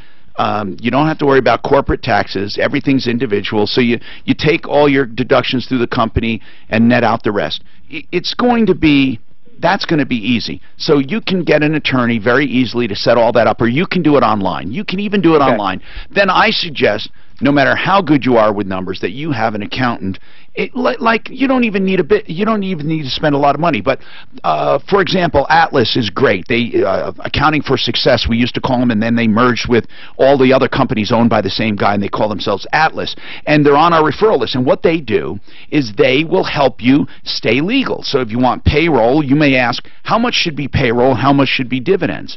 Because you have to have some payroll. You can't take it all as dividends and escape the Medicare and the unemployment tax and all of that. You have to have a certain amount, and they can give you those ratios and help you with that. And really, you only get charged for what they do, but they give you all kinds of advice, and they don't charge. I mean, they're just, they're your advisors and your business advisors. How to set it up. You could call them before, and they may have a question, they may have an answer like whether an S or an LLC. Okay, so you have the structure. That's the structure. Then what you have to decide is the operational stuff. The operational stuff, no one better than Mark and Suzanne as far as operational. You want to have some QuickBooks. I suggest QuickBooks. Why bother trying to reinvent the wheel? Get a set of QuickBooks. Now, Suzanne, do you recommend QuickBooks online so then his accountant can go on there and see everything? I know we don't do that for a very specific reason. Why? Well, you can also share your file with your accountant with your regular QuickBooks software. But why didn't we do it online? There was a reason we couldn't do it. I could. Mark, do you remember? Yeah, no, they were having a big-time issue with credit card billing. That's right. If you we do enough billing to where it doesn't make sense to use QuickBooks for our credit card for TSN. Right. And if you want to use something else like what we do, it's a huge pain in the ass, next to impossible to do it with their online product. You have to have their desktop version. Okay, so if you're going to do credit cards and it's not that much, their online version works. It's great. Yes. But if you're going to be doing, let's say $150,000 a month or so, you're better off going with Chase Payment Tech or somebody else. So you can start out one way and transfer, or you wouldn't do that. But I still say what they do is they just, listen, here's what Amazon does. Going back to the map maker. That's true, Mark. All she does is ship the maps to Amazon. They pack them, they ship them, they collect the money. They do literally everything else. Excellent. But no matter what, you still have to have your business structure, and that's the way to go. Now, if you have specific questions, you can ask them. Specific, but I need to do this first. And that's going to be the important thing. So this is the holiday season, and it can be dangerous because of drinking and driving and drugs and driving. I got an email that said, Tom, why do you do a commercial for a criminal defense attorney? Well, I think that's a stupid question. First of all, not everyone accused of things are guilty. And even if they did something stupid like drink and they drove a car, that doesn't mean they should just throw themselves at the mercy of the court. Even if you want to do that, you still need an attorney to help you get through the system, because there are certain things you have to do by certain deadlines. You have a criminal case with a DUI, and you have a traffic case. They're different. You have civil and criminal. Now, Joe Lazzaro will help you. He never encourages drinking and driving, or any crime for that matter. But you need a criminal defense attorney, because first, you may be innocent. Second, your rights may have been violated. Third, you might be guilty, and you want to negotiate a deal, or you want to try to minimize the impact on your life. Whatever it is, please don't drink and drive. It's easy to avoid with Uber or Lyft or taxis or a designated driver. But if you need help, and you will, no matter what, you need help. If you're accused of anything, you need an attorney. Joseph A. Lazzara is on my referral list for many years. He is a great guy, and he'll give you personalized attention. Lazzara is spelled with 2 Z's, okay? Lazzara.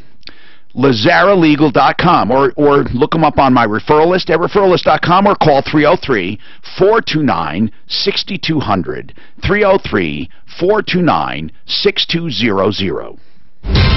This report is brought to you by Office Depot. Gear. So like their woman's pants is advertised like this. If your day calls for a little admin and a lot of adventure, our blah blah pants have an AR magazine pocket in the back, utility pockets. It's the craziest shit ever. What's the website? 511tactical.com. Why don't they have banger bags? I don't know. I think the line of the product is banger bags. That's the best though. 511 Tactical. I wonder what that means. If you're walking down a hard part of town, carry your banger bags with 3 extra magazines. Here's the actual. Okay, the banger bag. There's the 4 banger bag, the 2 banger bag. Terrible website. Let's see what the 4 banger bag has. Terrible website. Carries 4 5.56 magazines and tactical gear. Weatherproof coating. Do you like this website? It's terrible. The navigation sucks. Oh, it's designed to replace a full-size mission pack. Oh, wow. So if you're shopping at Macy's or planning on blowing up a mall, we've got you covered. We've got you covered with banger bags. Now, it looks pretty well. Remember after 9/11, that one company came out making parachutes where you could jump off? Let you change from straight to boot cut in an instant. You get caught in Oh, you reading those too? It's crazy. It's almost like a AR magazine pockets, utility knife pockets. It's almost like kind of like a joke.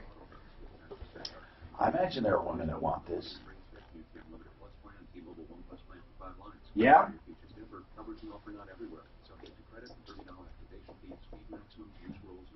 Footwear. So are they located in Colorado? Footwear, you can hide a knife in your... Oh, you know it, right? Or it's like James Bond, you hit the button and the little thing, switchblade comes out. Kick someone. Actually, some of these boots are pretty cool. You can borrow money in the threes. Do you know paying mortgage insurance is like adding 1.5% to your current? Yeah, she must have called him here. Why? Take aim 720-895-0500. Yeah, I got my carry permit. I renewed it last year, but I think it's good for 3 years. You know what's funny is I just literally never carry anymore. Now, if I had these pants, though, then I might. If I had banger bags, you'd have a reason. Yeah. What's all about you is not just our motto, it's who we are. Get the respect you deserve. Affordable interest mortgage, 720-895-0500. You know, the thing about carrying is you got to make sure if you ever do go to the airport, you don't have it. Oh, it's not just that. You can never stop for a beer. Just carry a knife in my backpack. And Or go to the kid school, post office, banks. But they don't have detection though, right? Almost every high school I know of does. They do? Oh my God! And even if they didn't, are you kidding? They take you down. Post Your ass office would be doesn't. grass. Post office doesn't.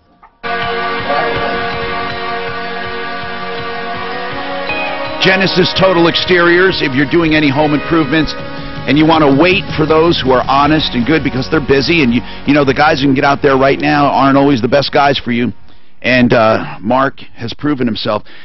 But you got to look into his windows, okay? Passive solar windows that get wired into the grid, and whether you have a solar system or not, they pay for themselves over time. They generate credit. They generate credit. It's a great system. And they're beautiful windows and no more expensive than any good window. Genesis for windows, siding, gutters, painting, fences, decks, kitchens, baths, basements, whatever it is, inside and out, even though it's called GenesisTotalExteriors.com. They do interiors as well. 303-679-8509. 303-679-8509. Wow. What a busy day, and we love helping people. Okay, Bob, your 2017 Chevy Equinox. I have one. I love it. Yeah, I love mine too. I downsized from the Traverse. I love this little Equinox. I love mine too. So what can I do for you, sir? Tom, before I ask you any questions about my vehicle, I need to praise you over the years what you have done for this community and consumers. Well, thank you. I do appreciate it. I really do. I have listened to you for years, and you give away money. You help people out. Good. I thank you. Okay. For doing that really means a lot to me, Bob. I'm serious. It really does. So what's happening? Well, I talked to a couple attorneys. Yeah. And they said, hey, if you get in an accident, a motor vehicle accident, the other insurance company has to make you whole. Right, if it's their fault. That's right. Well, my car was parked. Oh, my goodness. Yeah, okay. So what happened? Well, I'm taking a $7,000 hit on Carfax. I have 60. Now you're talking about what do we call that? Loss of value. Diminished value. Right? Correct. Loss of value. Right, and that's a big problem, Bob. Well, here's the deal. Ever since Carfax came into about.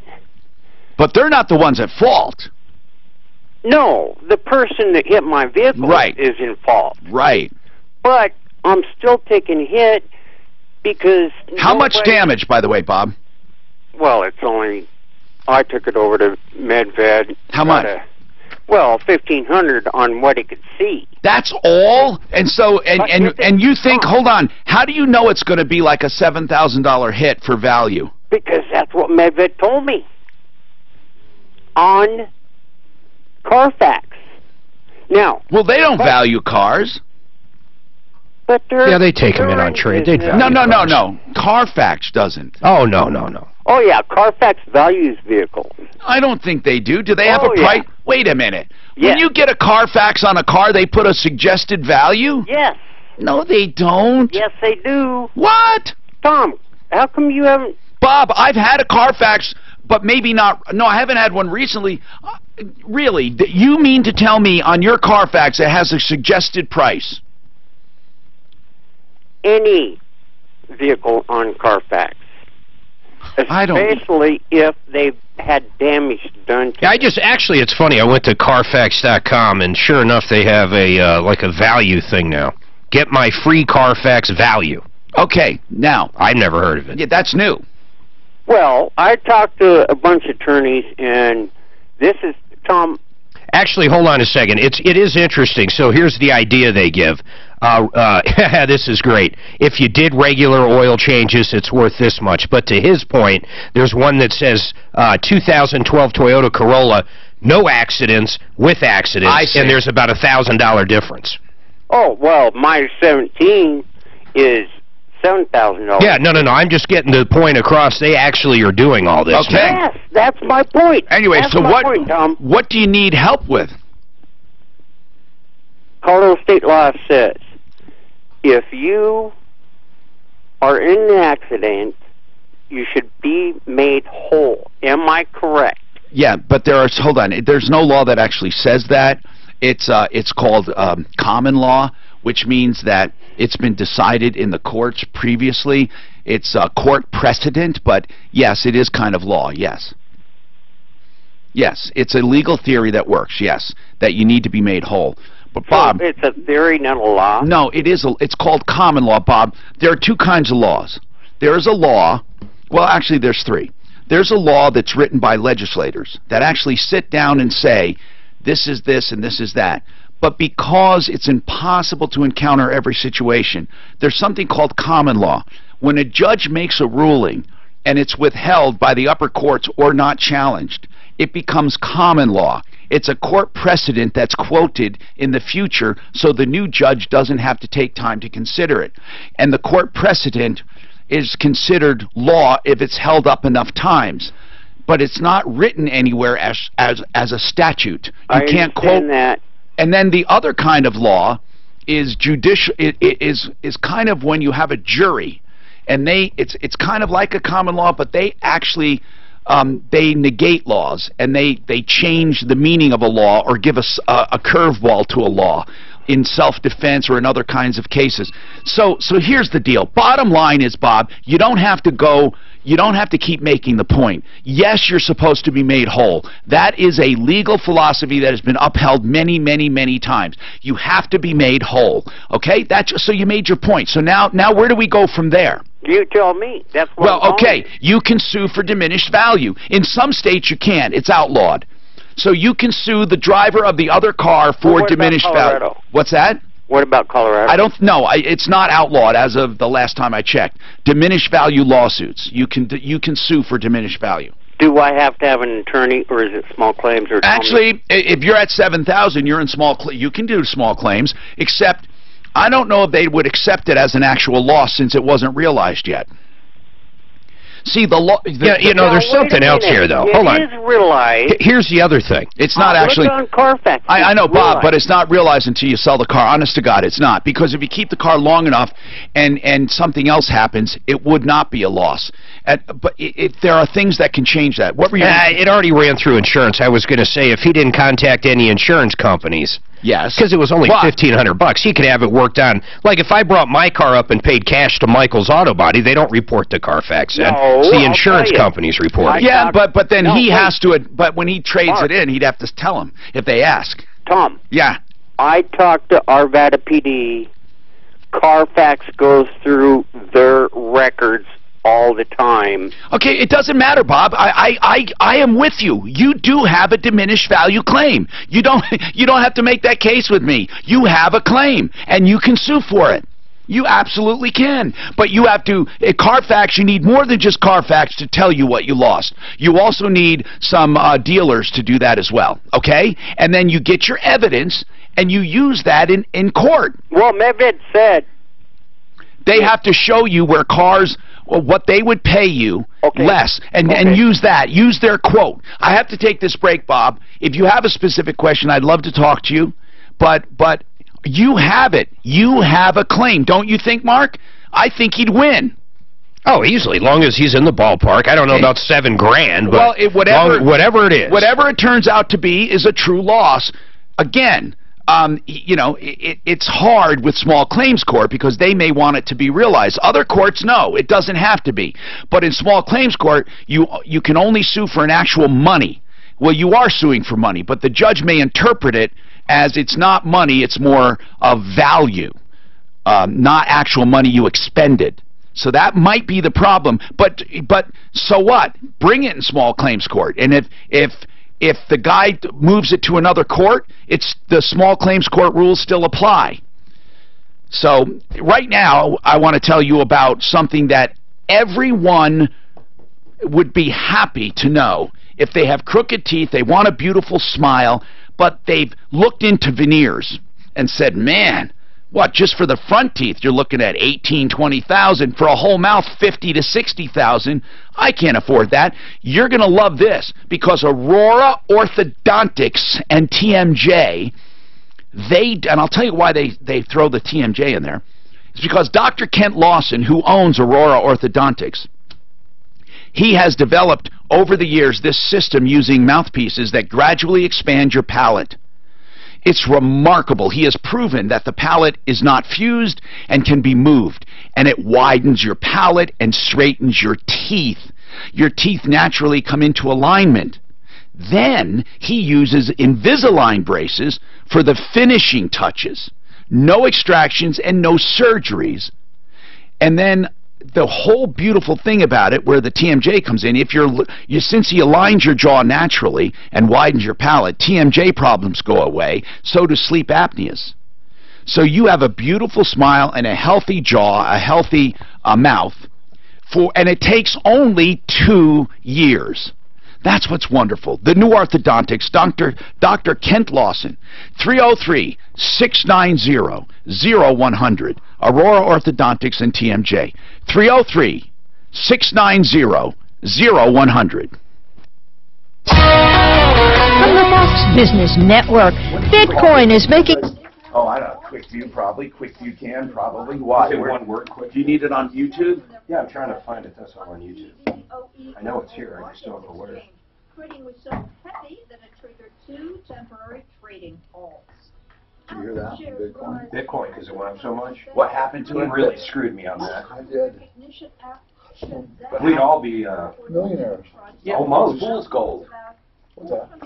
Not if you sell it. I agree, Tom, 100% with you. There's no value to it. Okay, this is the same guy. Trump will never win. Day of the election, Trump will never win. Please recreate that phone call to me that evening as the election was going on. Jim Cramer said it was Here it is. Ring. gold. Ring.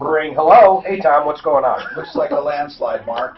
Looks like your man's going to lose in a big landslide. Well, I don't know, Tom, because Florida hasn't gone off yet. I still Yeah, have but I hope. see the Nice trend, talking to you. And all the media is saying she's walking away with it. In fact, Cher is at the convention sing the victory song.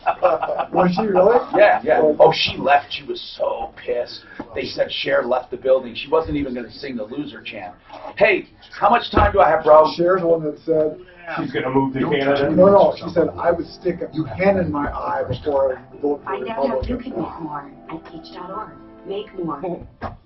Yeah. I teach and the Oh, I remember. There were so many people that were going to You know what I found the funniest about that evening? CNN crying? No, like all the of them, bitter end. except for Fox, all of them were so upset. MSNBC, but here was the best: is she still has a path to victory, showing how if this happens and that happens and this happens and that happens, they're trying to show she still has a path to victory. And I would say to. Oh, Stephanie was so pissed at me. I said, Stephanie, she still has a chance to victory. What you call She might win Alabama.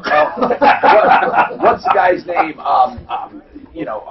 Anderson Cooper, right? Yeah. I said, still has a chance. Anderson says, she says, oh, stop. She went to bed, and I stayed up, and I come up to bed at 2 in the morning, and I say, Stephanie, there's still a path to victory. And she said, shut up. California could fall off the face of the earth. No. I was thrilled she lost, really. I mean, I can see why they're so mad. I would be mad if Hillary was there. Every day I'd wake up. But we had a very, in my opinion, the worst election choices we've had. I agree. I totally agree. Worst choices ever. I agree. Let's see. What's the stock market up from? No, I'm sorry. Where's unemployment? I'm sorry. He's saying choices, not policies. I mean, as a person, like who else would have come through with those policies? Who else would have had the balls to say, "Hey, guess where I think what's his name from Texas would have been pretty good. Who? What was his name? I know you're smart guy. I know you're. He's argued in the Supreme Court 3 or 4. Wow. Yeah, liberal. Not a liberal. Liberal Republican. No, he's very conservative. What's his name? Perry. No, you're talking about Paul? No, Perry, right? No, not Perry. Well, who the hell are you talking about? He's the one that's up against Trump at the very You're end. having all those senior moments like I am. Mitt Romney? No, he was him. Bush? Him and Trump were the last ones in there for the Republicans. Who ran? Rubio? He was the last one. I can't remember his name either. Yeah, must have really stuck with Well, you know, He's you the would guy. know him, He's the guy. He's very smart. Remember that guy that no one could remember his name and no one voted Texas. for? Ted Kennedy. Ted Cruz. Ted Cruz.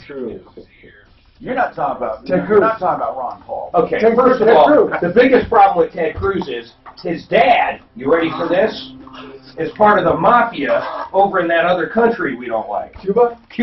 I'm Tom Martino. And I have to tell you about FrankDuran, the best. You looking to sell real estate? You want to sell your house. You want him to list it. He doesn't just put up a yard sign and walk away. I call those listing whores. They just gather signs. He is proactive. He's on vacation and he's still proactive. He helps me especially if you're shopping, he finds things that are for sale by owner. He'll find things that are just got off the market, just came on the market, something that is not even on the market yet.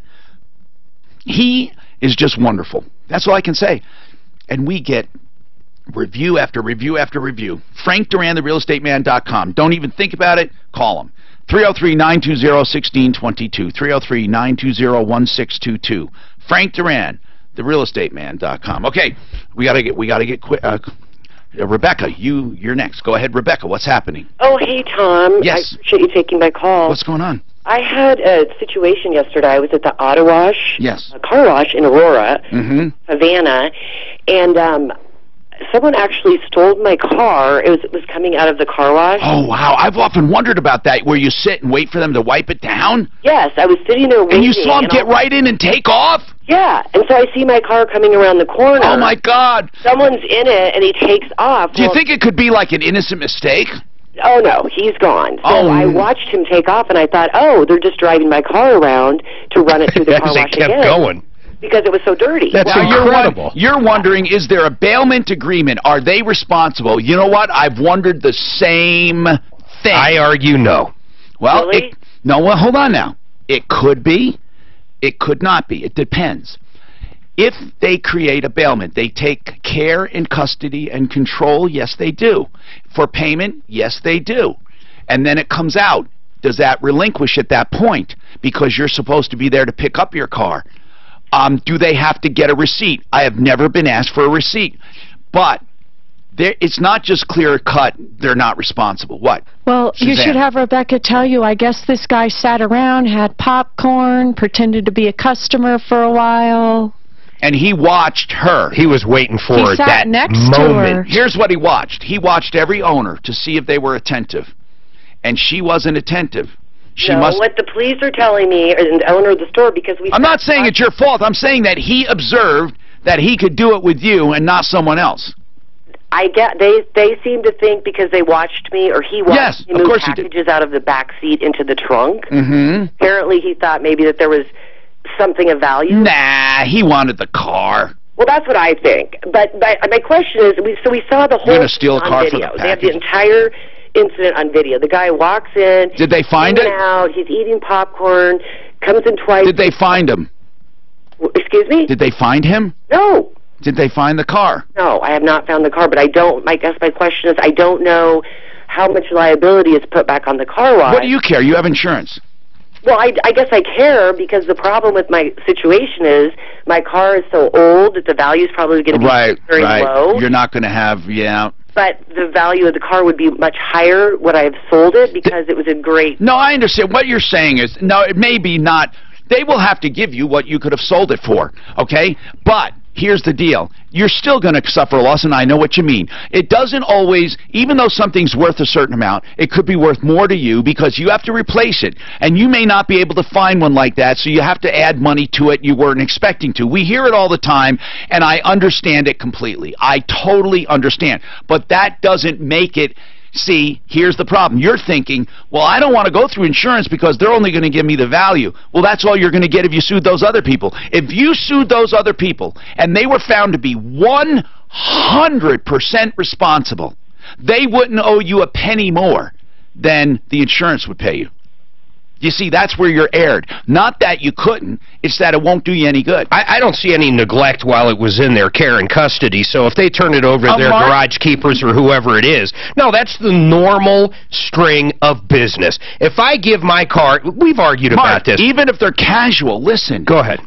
I'm saying, if the normal procedure, even if they're lax in it now because no one cares, if they're supposed to ask for a receipt, and they didn't. Yeah, but this guy ran up, jumped in it, and left. Yeah, No. and the thing is, the employee No. saw him Didn't do he? it. They saw him do it, and no one... No, I think the employee was the... This is what I need to know. Was the employee done cleaning it where they hold up the rag? No, there was no, when the car came out of the automated car wash, it was just sitting there. There was nobody by it. Normally what happens is an employee... Then they may not be responsible because that's just a thief. I was thinking the negligence comes in if you walk up to the guy, the car is finished, and he gets in because technically... I'd agree with you there. Technically, they're supposed to ask for a receipt. Now, the argument could be made, we don't do that anymore. But if it's... I'll bet you it's in their written manual. I'll bet you in training they say, you know, get the receipt from the owner, and then but that wasn't the case, so now I think I have to agree with Mark. If there's negligence, I agree with you. Then it's going to be their fault. There's negligence because the car was unattended. It came out of the wash. Normally, an employee should get in and drive it up to the drying station. There was no one there. He was hiding back behind a wall. You can see him. So he clearly had opportunity. Well, because no one was watching. Just hold on a sec. They're going to turn it over to their insurance. It's going to be up to their insurance. Just hold on a sec. We'll discuss this and take all the other calls coming up. From the I would have thought this. What? A thief would have...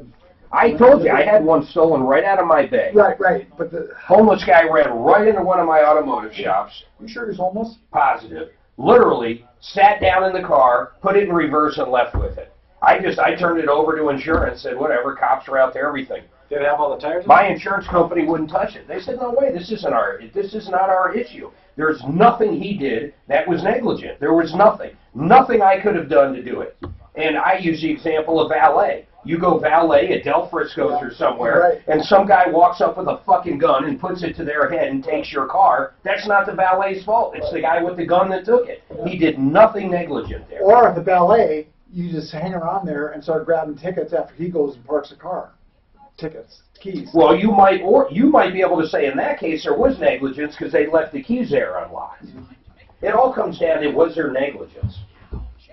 If I left the car running in our parking lot with no one around it because I was, topping off the cooling and wanted it to bubble or burp, and someone ran up, that might be negligent. But when someone runs into my shop and literally takes it off the lift and takes off with it, there's nothing negligent there. That's a thief. I didn't care. I just turned it over to insurance, but I sure learned a big lesson in that one. So they don't think it's negligent that you didn't have control of your shop. That's what I'm saying. Could they have said that? Well, is a bank negligent when someone comes in and robs them?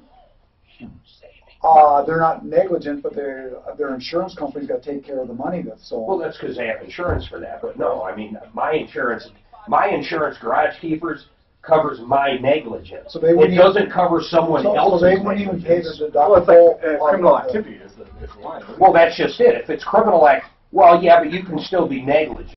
Sure.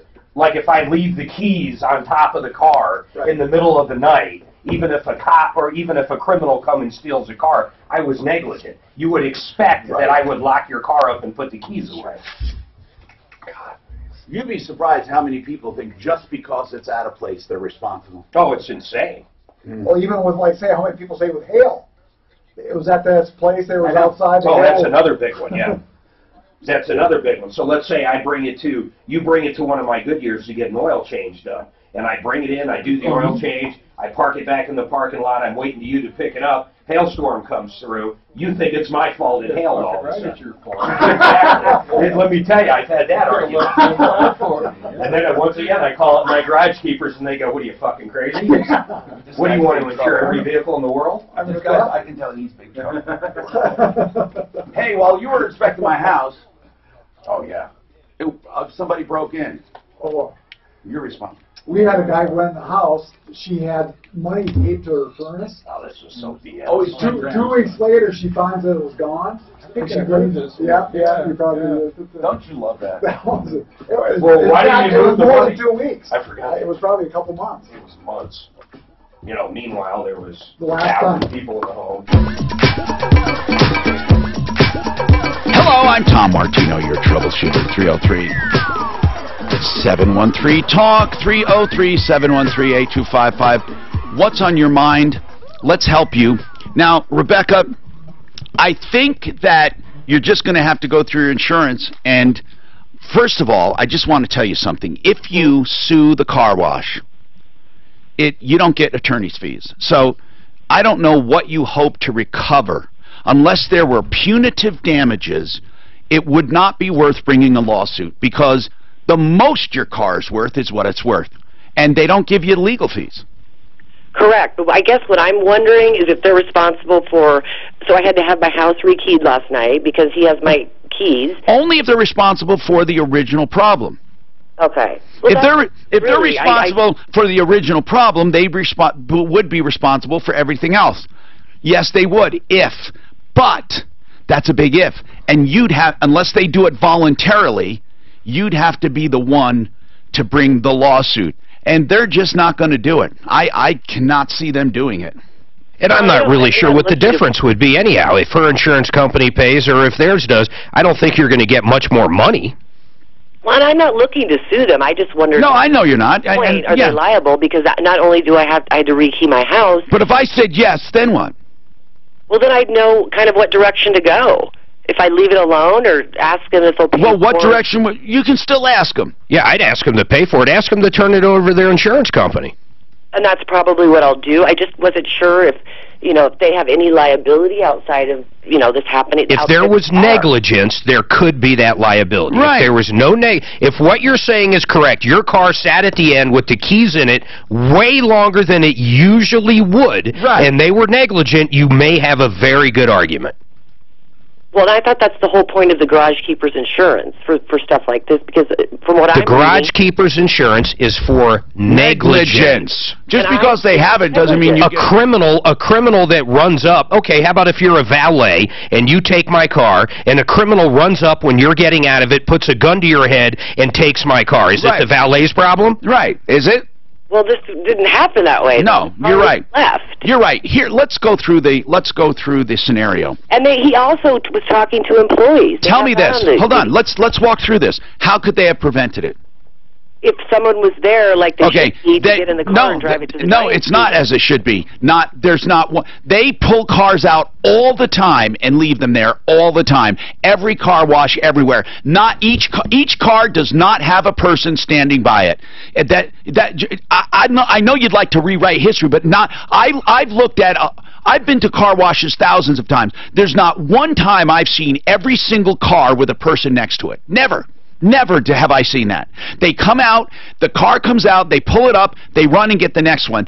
I have never seen anyone stand by and guard cars. I've never seen it. Well, maybe they should. Well, maybe they should. Okay, so Rebecca, come on.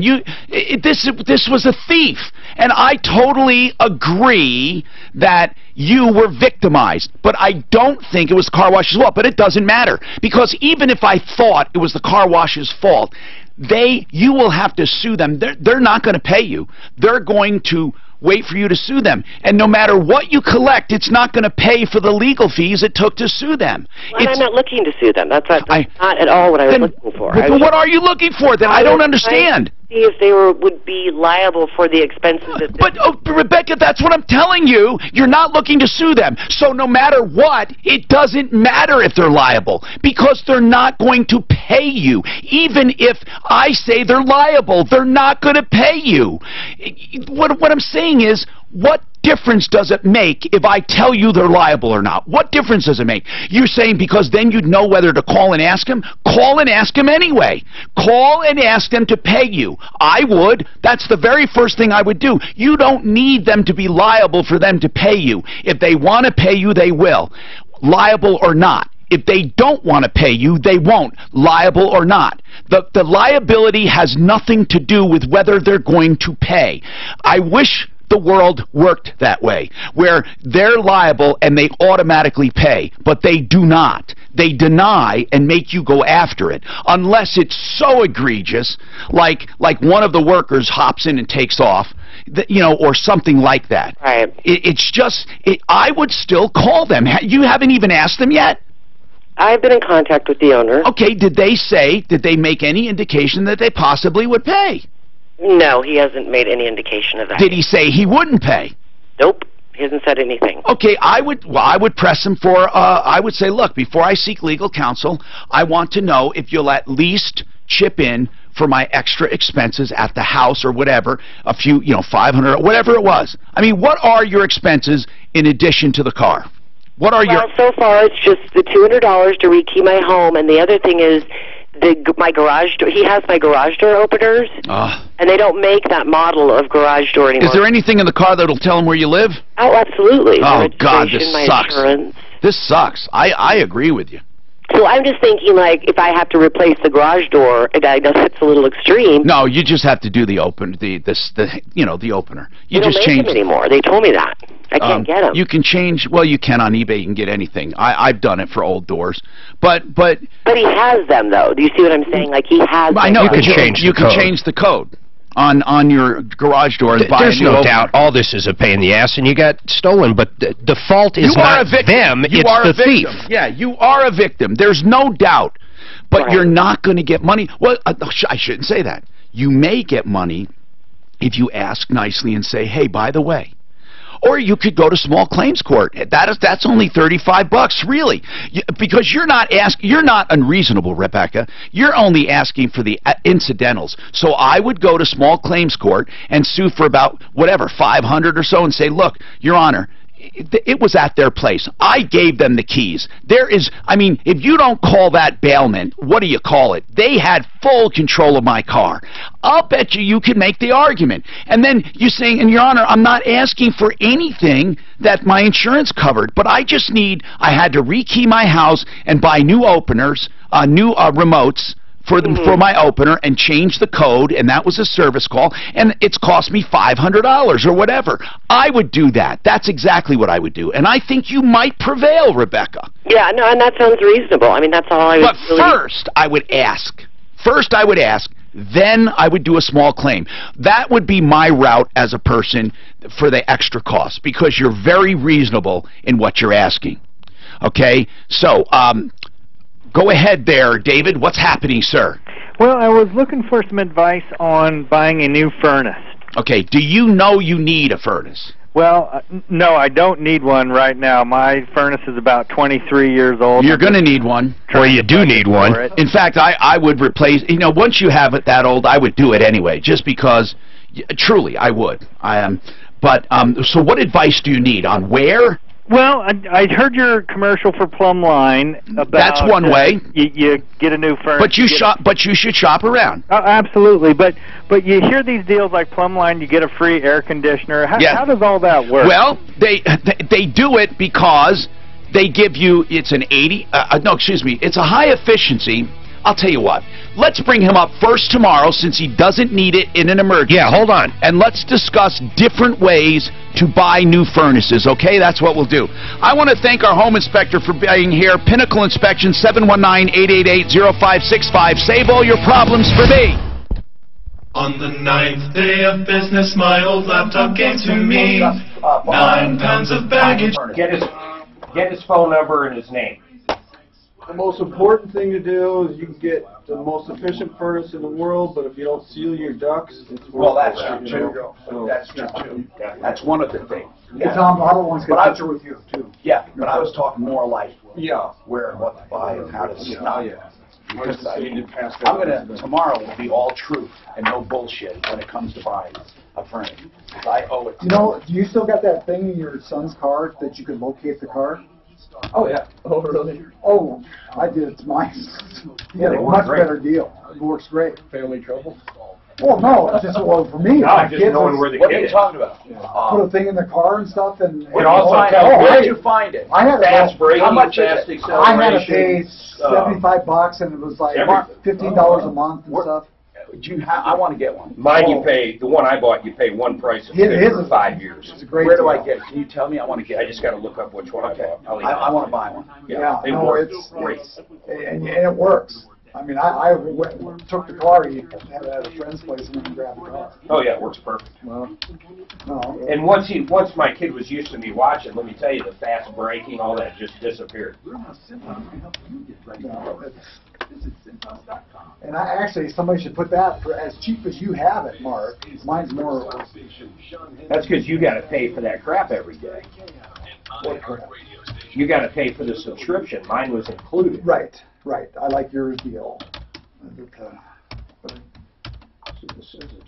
At the time, I needed something quick. Yeah. Okay, good. I can't wait to get one. I need it. There's a reason I need it. Yeah, no, like I said, it works great. You can go on your cell phone, you can go on your